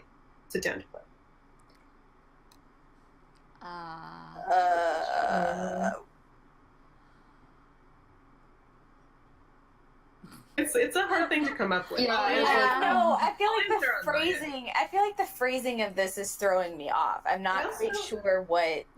I also think that you guys bring new things to the table all the time, Yeah. which is like always such a joy to DM for. Like I'm always, it's always so nice to be surprised by like a cool plan that you guys have come up with on your own, or like an interesting and surprising take on how to solve a puzzle, be it political or otherwise, within the game. I think I always set out for Serial to be a more politically minded PC.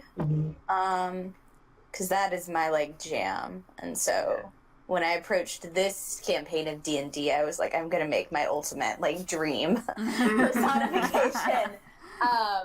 And politicking is something that I greatly enjoy, but I think recently discovering just how many things she has affected or stuck her hands in or essentially like grasped people to her to be able to pull strings and to affect has been fun. Because there's a definite now undercurrent of I'm going to be the boss of everything now. So that's fun to approach with, especially as new things get tossed in, like being light and other things like that, to approach how to handle that at the game from her mindset. Yeah, like lately with Fen, I haven't really gotten a chance to really do it much or like think about it much, but like Fen's Fen. Fen's just ridiculous. But I do think like she's kind of getting to the point with everything going on that she's kind of tipping into angry and she doesn't really notice it yet. Because there's just so much going on and she's kind of feeling betrayed by everyone who's cared for her in her childhood and stuff. So she's kind of like, but we'll see. Who knows? We'll get there. Angry Fen and Angry Julian delight me on so many levels. And I just want to see Fen burn some stuff up. She has plenty of fire now, so... She has so much fire now, you guys. Alright, speaking of Fen, if Fen got to a level she had shape change in, what super high CR creature would she turn into? I mean, right now, I was thinking about this, because I was like, it has to be something that she has seen. So I think right now, it would probably be a solar, but probably one that looks like Astaroth, so all, like, burned up and, like, messed, like, just jacked up. In terms of NPC impressions, I think I did a couple. Yeah, you did. Yeah. So we'll just move on just for the sake of brevity. Okay, yeah. All right, for each of you, this is a good one. Who's your favorite NPC and why? Lysander. Rain. Yeah, Rain. Yeah, I was like, those are like my top two. Yeah. My dad. I love Garland. Also, I would Grona. Yeah, Agruna's always fun to hang Agruna's out great. with. Yeah. I actually want to say my mom, but I feel like that is because, like, in game, only like 10% is like known about Sanaya. You and I know so much more about her and like her backstory and her childhood and all of that. So like I feel like I can't really say her because it's cheating. That's not cheating. You know her. I do. I love I would Esther, never talk to her. actually. Yeah, Esther. I love Esther. Fen loves Esther. No, I mean, what? Yeah. No, that's good. Go Go that way. Yes. Go there. Towards that light. Yeah. I would say like right now, Rain is my like fave though. Also, I Bells. love Rain. Yeah, Bellinor. Yeah. Little I didn't expect to love Rain as much as I do now, but I I really know. love Rain. I really love Rain. I I loved was them like, when oh, I they can't showed kill them. up, and I was like, "Fuck, Serial is totally gonna kill them. Like, she's totally gonna kill them for Julian. Like, shit." And then I tried to get them killed twice. I mean, And now only she's a little like- bit. Now They she's understand. like, "We're best friends for life." Yeah. We're bonded by how we didn't murder each other. exactly. That actually, for character moments, I liked that conversation with Rain a lot, where Julian was like, "So, I'm not gonna kill you." Yeah. Rain was like, "What the fuck?" I really like that too. Excuse? It reminded me a lot of, like, there's one of my favorite moments in Critical Role is very late in the game where one of the characters, Vax, gets resurrected by his deity, and he comes back while the party is still trying to figure out how to bring him back. And he comes across the cleric of the group, and the cleric's like, "We're trying to figure out how to save you," and Vax is like, "How's that going?" And it's like such this like meta moment. And I thought that conversation between Rain and Julian was so meta and interesting, where it's like well, I decided not to kill you. And Rain's like, okay, cool. I'm glad you decided that. Thank I you. just thought it was such a good... I love that scene, actually. It was such a good moment. Yeah. All right. If you could play a different member of the Doomsguard from the one you had the Legends Never Die session, who would it be and why? Oh, hands down, I'd play Kaz. I was gonna say I hate Kaz. I feel like I would want to play him. Yeah. Well, so I'm on a big kick right now of wanting to play non-magic. Yeah, same. Like, and I would want that sweet fucking accent surge and the whip. Yeah. Yeah, I really want to play like a non-magic, more non-spellcasters because I play so many. So I'm like, I would love to smash things and stab things. Or Typhane. Yeah. Oh yeah. Yeah. I really want to play a paladin, but I don't actually think I would want to play Valana. The Redemption Oath is Yeah, hard. that's a tough paladin to play. I actually think I would want to play Riala. Aw. Yeah. That sweet fucking bow. Yeah, I am. For it says for bonus points, who would I want to play and why? I would absolutely want to play Riala. I fucking love warlocks so much. She had so much stuff, and I was like, I have so much to use. I don't know what to do with it all. Yeah, All right, I loved next. her. Next question. Oh, jeez. What would a darkest timeline look like for each character? Unless it's fucking spoilers. Maybe this is the darkest timeline. Who knows? It's not, dear listeners. No. It's not. We Because talked I about refused this. to pay for 3.5 years and then just darkness. Yeah. Yeah. Now, I already know, like, in my head, probably Fenn's darkest timeline is one where instead of being raised in the Witchcomb, she was just straight up given to the key as a kid and just raised by them instead. Yeah, definitely.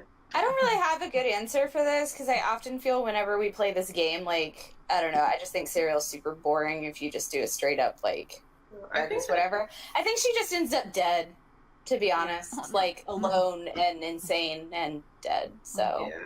Driven by the Fury. Yeah. Or she's like the fucking super queen of the whole continent. She's like very Galadriel watching. Yeah, exactly. Yeah. I was literally about to say that. I don't know. I feel like I don't know. I feel like she's sort of the most boring one out of the party. But I've never felt that about Serial. No. It's interesting that you think Yeah. that. I think she just ends up crazy and alone and then dies. So. I think that the answer for Julian is fully fucking redacted. Oh god. I would not have left Gilead. Yeah. Cool. Yeah, that was That's fine. fucked up. Yeah. Nemo. I mean, for Nemo, it was being forgotten. Yeah. Now it would probably be like What's happening right now?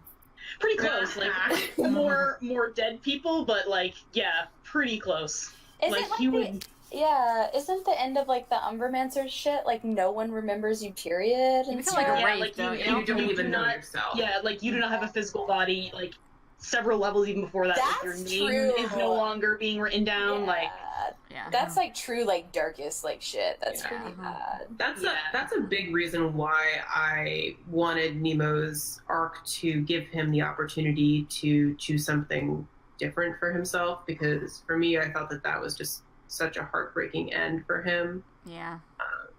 I wanted to give him the opportunity to correct his mistakes. Yeah. yeah, know- like I sometimes wanted to like multi-class into something, Yeah, we but just then I talked was about like, but I that. tried. Yeah, but I was like, I don't want to do it in a gaming way because Exactly. just because I don't want to hit like this terrifying level cap, because I forget when he switched over, maybe level 11 or 12, but he was starting to really hit some of the scarier things. Bad shit. Yeah. I think it was like 11. No.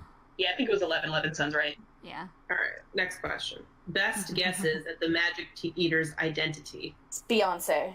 Yep. Yeah, I left it because I purely was like, can we find out the Show me face the cast for dark her? Rihanna. I want the face cast. Knowing Emily, now that we know it's a her, and since the Magic Eater has been so tied now to Serial, it's some really hot woman Yeah, absolutely. that Someone Emily hot. has picked to fuck with me. Yeah. But I'm gonna go with Beyonce for right now. It's perfect. What if it's Anne Hathaway? That I'm Take not. those. No, you're talking about Rose. That's not me. Yeah, that's fair. Rose would be the one that would be like, I'm closing my laptop, but I Gotta go. Bye. Yeah, I'm sure you'll find out soon enough. All right, next. At roughly what level was the party during different milestones of the campaign? Do you all do milestone or XP leveling? milestone, right? No. Yeah. At the beginning of the campaign, it was XP, but it was group XP. But as we continued onward, it became milestone leveling because it was too difficult for me to calculate XP all the time. Yeah. In terms of leveling, we started the party off at level 3. Oh yeah, no, That's when you 2.5, get the good right? No, 3. Oh, Did we? 3. Yeah, we It was started so at long 3. ago, guys. Huh. I don't remember. Yeah, because we I know. started with our subclasses and stuff. Yeah. Oh, right.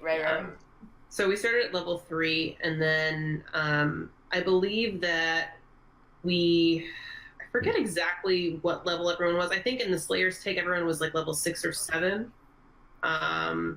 And then moving to Belmar, everyone leveled up to like 8, 9. Ostax was like 9, 10. Oh. I usually write this shit down. Multi-classed in the desert. Yeah, right when we were talking to our what's his name? So like 10 was the desert. Yeah. That was 11, because we scried on Evil Nemo right after that. God. Yeah, I forgot about that. Yeah, Yeah, I'm like looking at my notes, I'm like, actually. I forgot how long we spent in Belmar, because you guys Yeah. did multiple Belmar levels was up very there. long. Yeah. The North Dark was long. Oh yeah, Yeah. the North Star. There were a couple, yeah. But yeah, right now the party is level 13. Yes. Very newly. All right. I still have to do my character sheet. All right. Mine is redacted for right now.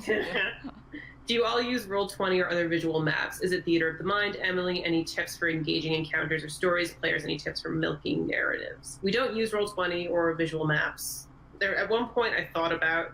I know that there were a couple people who were interested in sort of like just in terms of spacing out the characters, some kind of visual map. But ultimately, for me, I find Roll20 too difficult to use. And I think that. I like I think- signal spaces. Yeah, I think that overall it's much better to be able to interact than it is to know specifically where someone is on a map. Like, I don't really love the number crunching aspect of, oh, are you 40 feet away or 41 feet away? Like, does that mean that you're within, like, the range of whatever? Like, either you are or you aren't, you know? Yeah. And it's all theater of the mind. Like, in terms of, like, engaging stories, it's just, you want to make people feel like there is danger. And I mean, I've certainly been guilty of balancing fights that were very difficult to the point where I've killed every single character in this campaign except for one. And it's because I don't pull my punches in these combat fights.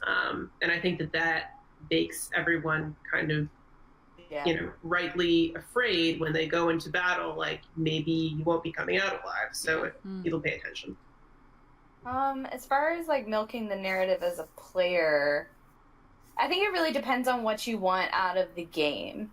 Like not every D&D game, not every RPG, whatever tabletop game needs to be like Critical Role or Taz or, if that's your experience with it. Like, if you don't want to heavy RP aspect, like you don't have to. That's not a requirement to play D&D or any other tabletop RPG. It's something that I greatly enjoy, so I bring it to the table a lot. But I think to get the most out of it, it's easier the more you play with your character because you understand them more. I think earlier on, just kind of like go with what feels like they would do, and then it just gets easier as you go on to immerse yourself into whatever. But I also scream into, Rose's DM on this constantly, and then I've written so many fics in my Google Drive for this game and stuff like that, so I run the whole, gambit of being involved. I really recommend, if you are having trouble getting into your player character's head, that writing stuff from their point of view is super helpful. I think It's every so single helpful. I mean, I know that Jade doesn't write, but she draws amazingly, and it's just a wonderful writing or drawing is just a wonderful way to kind of delve into your character's head in such a way that like you don't have to take time in game to be like, oh, would they do this? Would they do that? Yeah.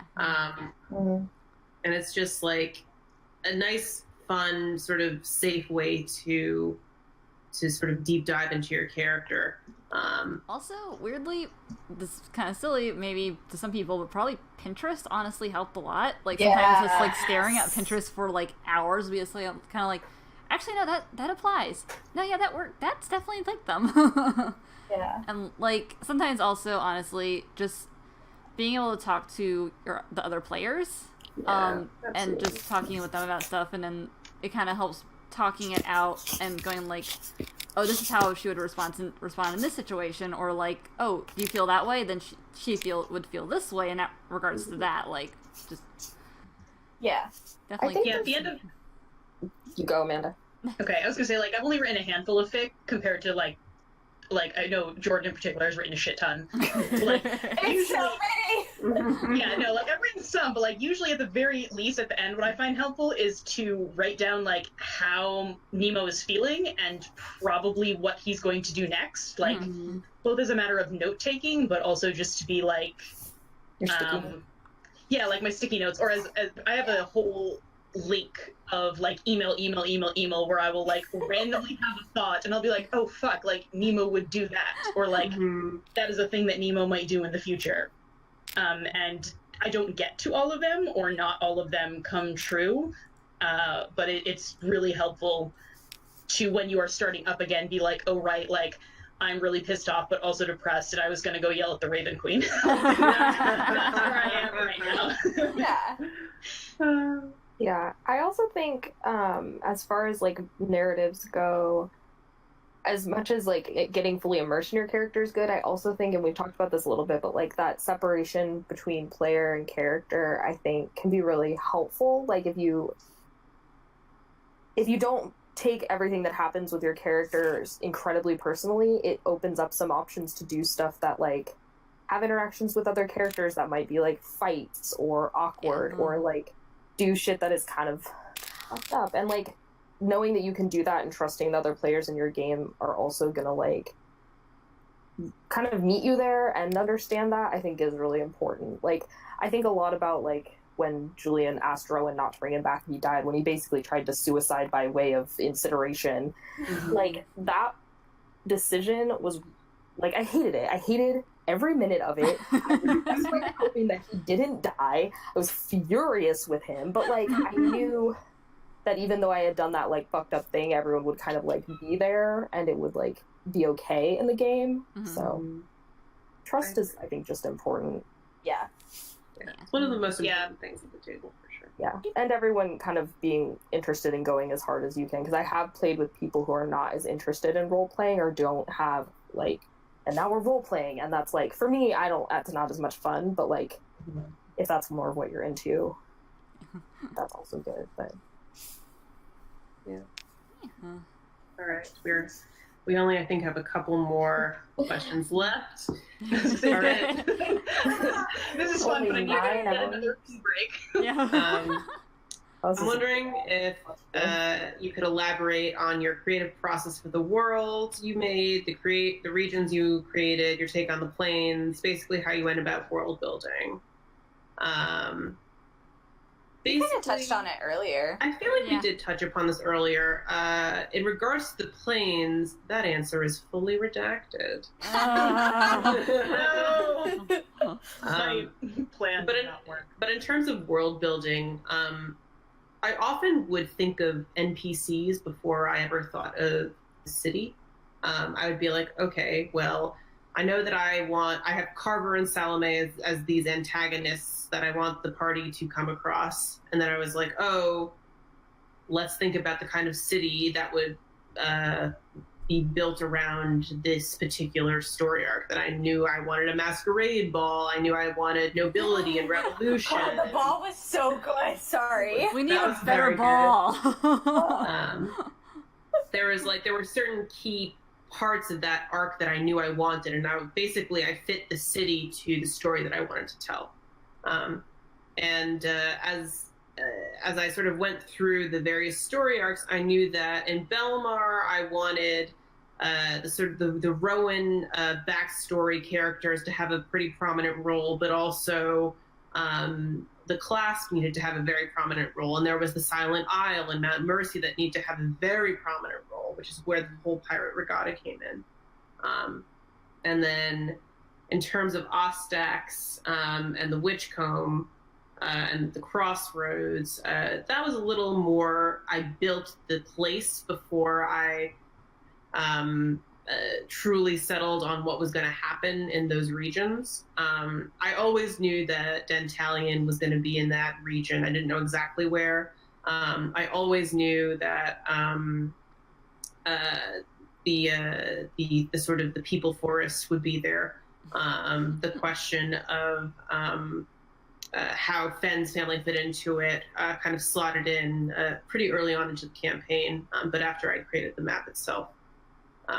And then Gilead, I definitely created the characters first. And then really in the past, I think 6 months ago, I actually took pen to paper and started drawing out the city itself. But this Gilead itself is very much based upon the people that run the show there. And I think that's a very cool way to build your world, is to figure out who are the important people there and how does the world revolve around them. And I think that for D&D, it's a striking way to make your players remember who is important and who needs to be looked at a little bit. Who to murder? Who to murder? Yup. Gonna set the entire city on fire now. All right. Do you have any long-standing headcanons or ideas that you guys have had about other characters or how the story turned out? What event has surprised you the most in game? I remember I had one about Nemo, but I can't remember what it was. I had a thought about Nemo like 84 years ago. About a theory about who he was, since we had no clue. I remember, Amanda, the first time you came down to DC on one of your business trips, and you were out at the taco place drunk, and I said, would it not be fucking funny if Nemo was a virgin? And flash forward 30 sessions later. Yes. Nemo, in fact, was a fucking virgin. Until he fucked a demon. Yeah, I just remember being drunk, sipping margaritas, being like, it would be so funny if Nemo's a virgin. Yes. Sorry, just for like full context for everyone who wasn't there, we're in this relatively nice like taqueria. We have a picture of margaritas. There's this poor old couple sitting next to us. And the curtain is not quiet. It was a great lunch. Oh my god. That's amazing. Oh man. Oh god. I was like cracking the fuck up too, and hey, it turned out to be true. So I guess that's pretty much. fine. I remember what it was now. I remember what my theory was. Oh. I remember because I sent it to Amanda ages ago. That Nemo's power actually also came from Thurisdan. Yeah. Yeah, like some of the Shadowfelly stuff was just like there's a lot of like shit happening, and I was like, this could go a lot of terrible. Yeah, because I think what tipped me off was that the fact that Nemo remembered the witch comb. It was like the one thing he remembered, and so I was kind of like, well, if he remembers the witch comb, Fenn's from the witch comb, Fenn has like Thurisdan stuff going on, and Nemo has this shadow stuff going on. Yeah. Oh man, if we look through like old DMs, I'm sure I could find all sorts of like what if. Wild but, theories. I think it was also for like there is like this notebook's almost done, but there's a whole page in here that's literally dedicated to as I like learn Julian facts, like the more he and Serial interacted. Yeah, it's like literally a full page. Oh my god. But at some point, like, was running on like a bunch of theories of trying to put his redacted material together. Yeah. I wasn't far off by the time that he told what had happened. No, But yeah. This was short-lived, but when we were in the North Dark and both Fen and Rowan confessed to having, like, memory problems, Nemo was 100%, like, convinced that was his fault. Oh. I remember this, and that was so emo. That was so sad. Yeah, like he was like, because he can actually affect other people. Yeah, he can. And so I was like, Yeah, I remember you was not- messaging me and being like, maybe Nemo has to leave. And I was like, yeah, that was one of Nemo's, like, maybe. Hey, I don't know. I forgot about I that. don't know if I had any others. I don't know if I'm anybody sure I had did. any about me. Yeah. I had one. So I already told Jordan this over DM about a headcanon I had that ended up becoming kind of a thing about Fenn's staff. That I figure I may as well tell because it's not going to come up now because the staff is in the bag. So before I knew that the witch comb was hella cursed and all that, I had headcanoned already that Fen made her staff from a tree from home. And then Emily told me about the witch comb, and I was like, and I DM'd her, I was like, wait, what is her staff? I already thought that was, she made it from home, so is her staff also cursed? And Emily just gave me the DM smile, just like, yeah. Oh my god. So basically, The trash. had picked up that staff. We could have been turned into trees, guys. Put it in the trash. Yeah. What's the second part of this? What are the moments that have surprised us? Yeah, I can tell you some moments that have surprised me as a DM. The I love you surprised me. It surprised Yeah. me too. I knew it was going to be bad if he ever died. Mm-hmm. Just because I knew she was at that level. Yeah, I literally I did didn't know not I was gonna say it till I said it. Did that whole confession without saying I love you, but essentially saying I love you, but it was like a thing where like maybe he just won't acknowledge it. Like, you know, we wake up and it'll just be like whatever. That was surprising. Yeah. It was a surprise when it turned out to be true, but I think when Carver was actually dead. Yeah. Yeah. Oh yeah. When Esther fucking murdered Yeah, oh my all god, like- yeah. Oops. that was Surprise! still an early on surprise. Yeah, that was a really fun twist that I knew. Basically, the way in which that arc happened was depending on who you put on Esther's small council and who you made the Grand Vizier, Esther was going to make one decision or another.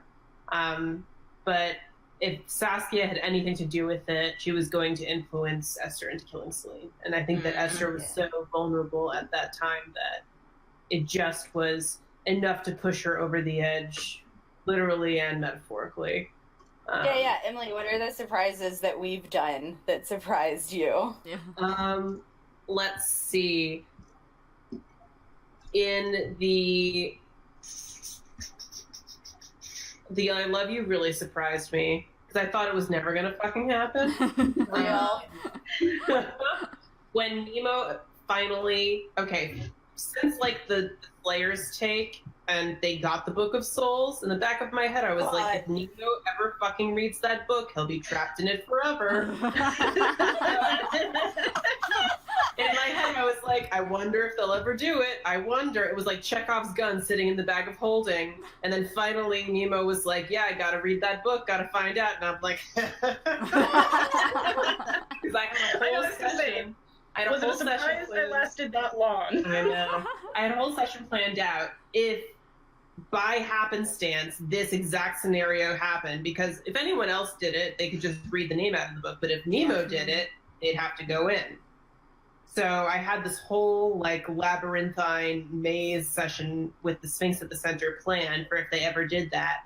And it was basically a one shot that I could pull out of my back pocket at any moment whenever Nemo eventually did the thing. Because I had a feeling that he might do the thing, but I didn't know when. And it was just so fucking rewarding as a DM to be prepared and then be like, okay, I don't have to plan next week's session. I feel that really surprised me. And then in terms of Rowan abjuring Pelor in the Belmar arc after Fen died really surprised me. I sort of had been kind of curious as to where she was going to go with Pelor for a long time. Curious to see if she was going to sort of just hang on and try to get through the punishment that was being an acolyte of Pelor, or if she was going to try to take a different road. And that definitely surprised me. In terms of other moments that really shocked me, let's see. 1,000 years ago, Oh, yeah. the way it ended, getting to leave, shocked me because I didn't think that would happen. That whole session, just like that it happened at all, was Oh yeah, that whole session was a shock. a But big holy shit moment. That was one of my favorite surprises to do, and honestly, it's one of my favorite sessions still to date. Yeah. So- And also, Do just more. I know that ending. When I talked to when I talked to the two of you about Kaz and Balana and their respective missions, in the back of my head, I was like, in my heart of hearts, I feel like they could have a happy end together. But ultimately, when I made the session, I told myself I wasn't going to try to interfere in this particular moment. Like, the rest of the history is set, but it is up to the players to decide what exactly is going to happen to these sort of legendary hero characters. And I really liked that feeling of giving up the power in that moment, because whatever you guys did in that session was going to be history. You know, it was going to be, that was what happened. And so at one point, I think Rose asked me, you know, if can you know, Kaz is going to leave, but can he ask Balana to come with him? And I was like, that's up to you. Yeah. I always knew she was so depressed, like, enough to be like, I'm done, I'm out. But I thought he would be too angry to say yes. I have a question about that session. Yeah. How, if you don't mind answering, like, how much was kind of set and how much was up to us? Was, like, mostly the vestiges up to us, or... All of the vestiges was up to you guys. Like, depending That on was what 100% happened. improvised with Emily. I literally DM'd her and was like, would, like, my God actually be chill with me giving this up? Yeah. When you said it. Because I was like, Yeah. Yeah, In Riella had terms of- absolutely no intentions of keeping anything, so Yeah. she was... There were a couple of things that I knew had to happen. Like, for example, Riella had to trap Astaroth because you guys just literally fought him. Yeah. You're like, I gotta retcon this one real quick. So that, I knew that had to happen. Infernus ultimately was going to fight you guys because that was kind of the center point of the session. And the vestiges, as far as you guys know, at that point, had been lost to time, except for Infernion, which you actually had your hands on. And Honor's Last Stand, of course, the shield that Rowan has. But it depended on what Jurassic did in that session, if he was successful or not, in bringing the items to the Shadowfell. In terms of, like I said with Kaz and Balana, that was totally up to you guys. In terms of Ardenil and Jurassic, that's actually also something that kind of surprised me, because in, like, your little notes, I was like, yeah, they kind of have a thing for each other, but you guys, like, went into that. Yeah, you guys went for it. We still put shit on our Pinterest board. Oh, I like that Pinterest board. Yeah, it's a good one. But yeah, so Yeah. I left a lot of it kind of up for grabs. Yeah. Like, I don't think Riella and Astaroth were in love at all initially. No, like, I don't that think was, so I think that was either, just yeah. me. That was just me, like, I think Riella was kind of, like, in love with them in, like, a Yeah. weird way. Yeah. It's very sad and emo. Yeah. Oh. But yeah, there are a lot of micro moments where you guys have really surprised me, and that has only, made the sessions that we've played more dramatic and entertaining and fun. The Jurassic Cats fight at the end of that session. That was That was good. iconic of all time. That was so that good. was so, like, what the fuck? It was so good. It was amazing. Yeah. All right. It was, yeah, I wasn't, it's funny because, like, Kaz was not the tough nut I was expecting to crack. Like, I didn't think he was going to be the problem point, and then it, like, very quickly ricocheted. How did you not think he was? No, I know. I mean, I thought he was going to be a problem, but, like, Problem. of like I knew I had to get the vestiges, and so I had thought through like the relationships and what people wanted, and so like I didn't think Kaz was not going to be a problem, but like not necessarily Yeah. the hardest problem. yeah. I get that. All right. Yeah. All right. What were or have been some of your favorite places to visit in the campaign? We'll start there. Any favorite cities, places? Eleanor. Yeah, I Yeah, love Eleanor. Eleanor. Yeah, Eleanor's great. The ideal dream of what Belmar is in my head is so beautiful. Yeah. Yeah. But yet, every time we are there, Shit happens. shit happens, and now it's like half sand, half on fire. Let's at the loot the moment. city. Let's do it. But yeah, Eleanor, I I love hanging out with Eleanor. I really love Solace. Oh Oh, yeah. yeah. The little desert town with all Yeah. my You're children. doing okay. Woo. You know what? What if we just adopt her, and then her life is so much better now? For to change that other game. Like, it's fine. I loved Ostax too. I thought it Yeah, Ostax was I great. Yeah. I love Ostax and would love to, like, that's another, like, in my head, Ostax is, like, so fun to spend Definitely. imaginary dream time. And I am Ostax. personally Iliad. And I'm also excited for another aspect of the campaign that you guys will probably find out about very soon. is this longest redacted noise ever? Longest redacted noise ever. Right, we're talking about the longest redacted noise ever, right? Yes, Just give it to me. I know. Dude. Okay. Whose story arc did you have the most fun viewing other than your own PCs so far? You haven't hit everyone. Honestly, I Nemo's. actually- yeah, Nemo's was cool. Yeah. Yeah. I loved Serial's. I thought that Serial's like personal development through her arc was fascinating to watch, Yeah. and also the North Arc was terrible and fun. Yeah, I love the North Yeah. Arc. North Arc was great. I love them. Northrop was terrible, but great. Like Yeah. in the best of That final fight was just so. Oh, yeah, that was That's really still one of the best good. fights that we've had. Yeah. I think Yeah. probably I'll have to say the Dantalion, like the Nemo arc, Yeah. because we hit a lot in that. I multi-classed in that, you know, playing Law and Order SVU with Dantalion. That was super good. The I Love Yous happened in that. The library times happened in that, which was Yeah. fun. Yeah. Oh, the library. I like the library too. Yeah, the very, so library's good. fun. I really liked True Nemo fashion. The library. I really liked our initial arc. I love the Soraya arc. Oh, Just yeah. as a nostalgia factor. Mhm. It's not necessarily anyone's personal arc, but I liked how that kind of played out. It was very Strahd inspired. It was a really good starting like arc Yeah. to get everyone together and just like get our shit figured out, sort of. Lock us in Sort a of. city together. Yeah, essentially like, lock us in a city and give us a small son to watch over. Which BTW, Garrett's safe, he's fine. He's He's gone with fine. Alinar to the Feywild. I want to go. Which NPC did I have the most fun designing? I really enjoyed designing the Harbingers. Yay. I'm ready. And I really liked building the Ostax contingent, especially Galamir. I think that he's a very interesting class. And Love big man.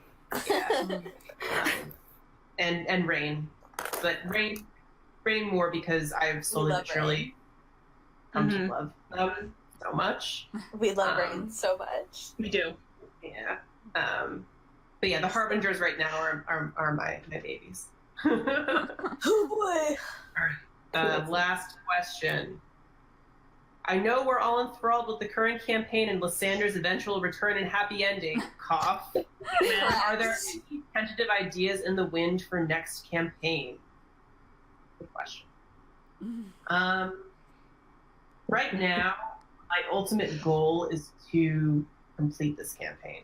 Yeah. It's hard to kind of think about stuff that happens after. But but there are a lot of different things that I would love to run. Maybe not 3.5, 4-year campaigns that I'm sure this is going to end up being. Like, I'd love to run the Dragon Heist for like levels 1 through 5 or whatever it's meant for. Like, I feel like that's going to be such a fucking awesome like thing to run. And I think that in the future, you know, I'd love to run another sort of epic campaign like this one. But my ultimate goal right now is to finish this in a satisfying way and make sure that we get to the end of the story. Yeah. I had a curse that I shared with Jordan, I think yesterday, actually. about listen, I have a lot of them. It's been like how many weeks since we last played? We've been left unsupervised for so long. But I was just like, what if I think she mentioned a TPK, and I was like, what if like a TPK, then becomes Tharizdun, and then we have you said you were going to go off to the Magic Eater on your own, and I was like, cool, so when we show up, we all just get TPK'd together. Well, that was in the scenario where Fen did leave for Soul alone. But like, if there was TPK, Fen became Tharizdun, and then we had to play like the Quiet Year to build the world after everything. And then we had to play in a campaign built off of that world and after our campaign. That was I mean, there are all right, redacted, longest redacted noise of all time. We'll find out soon enough. Okay.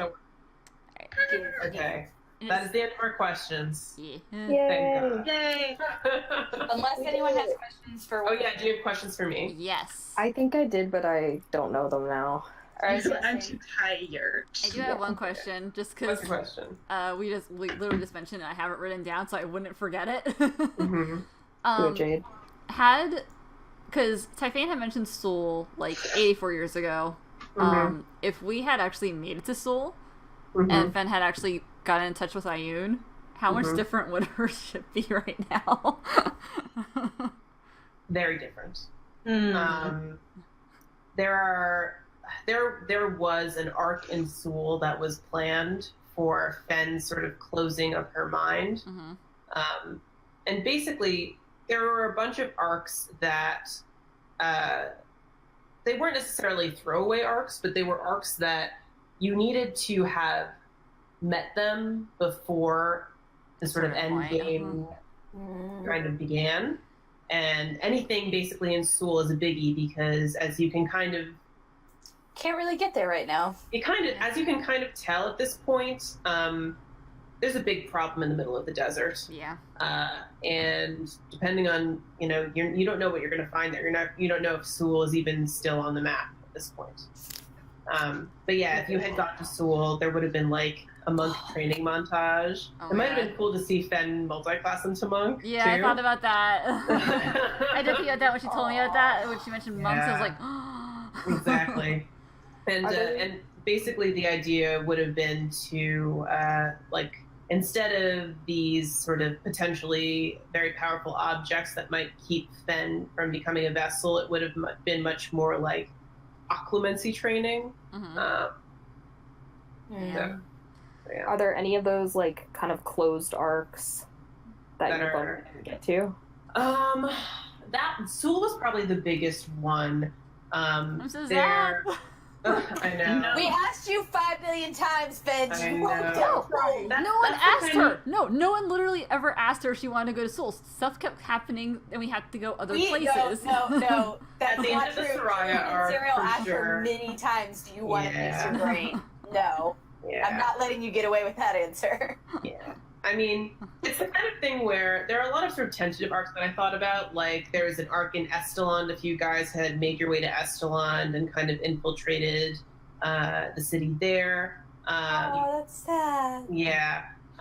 Although, who knows? Still got to deal with Estelond. Still have to deal with Estelond, and honestly, I'm sure that there are aspects of that arc that I can still kind of salvage. There's an arc that, I mean, there are a lot of things where I'm like, well, they might still go there, so I'm like, oh, maybe I'll just use it. But yeah, I think in terms of like the closed off arcs, the Soul one is probably the one that is most prominent in my head. Everything else I think is pretty much fair game. Especially like stuff like personal arcs are all still fair game. Like everything that I have planned for Julian is right there, buddy. It's a little altered, I would say, just because of the way in which the world is at this moment in time. But everything that I have planned is actually, personally, I like how it's going to turn out even more the way in which things are right now. I think that's going to be very interesting. And also, like, I mean, there are a lot of things that still need to happen. Like, there's all the Micah shit that still hasn't happened. Good luck getting her to go do that. And you never know. Maybe you will still come across the remnants of the monks from Seoul. Like, I'm not saying that is. We haven't gone and talked to any gods either. Yeah. One plane that we know of. Exactly. So yeah, there's a lot of stuff that is still up for grabs for sure. Sorry, Ione. We didn't get around to saving your city. See, Fen had a lot of hang-ups with regard to Seoul, like that she needed to work through first, so she needed to talk to Ione first, and that didn't happen until I don't even remember when she finally got to talk to Ione. That was a while afterwards. Mm-hmm. It was the kind of thing where I wanted there to be a consequence for making choices in the campaign, which I think is like I love that though. Yeah. Like I don't think they're like bad consequences. Like if you think about like if we had gone to Seoul then, yes, like Finn's mind might be closed off. But the counter to that is that by the time, remember, we had never planned to go to Eleanor at that point. Like, by the time we got to them, Eleanor probably would have been extremely fucked up because of the problem in the North Dark. So it's like you just rotate, like you've shifted different things on the map. Part of me thought that you guys might have gone to Seoul if you hadn't found out about Daerun when you did. That was my intention. Actually, was to suggest going there. That was entirely I had that listed. Actually, I was like, I want to suggest going to Seoul to try and fix this, and then it was very interesting because either you guys were going to go after Daerun or you were going to go to Seoul, and the magic. It was basically either are you going to face off against the Warmonger or are you going to face off against the Magic Eater? Yeah. Like, basically, you guys would have been in Seoul when all that shit happened, which would have been very interesting. Whew. I mean, Serial never would have left Daerun, so it could have been a situation where we split the party, which would have been even worse. Yeah. Everyone died. But we will continue to recap as we go forward, and hopefully. If you have more questions for us especially about the end game and anything that you feel like we missed, definitely send them our way and we'll try to address them as we can. Yeah. This is always so fun, though, guys. Yeah. The vibe is way more tired this time, but still good. Yeah. Indeed. Yeah. All right. I'm gonna go lie down. Oh my god, please go feel better. Next week, guys, for real. Next week, get ready. Welcome to the Madlands, everyone. Good night. Good night.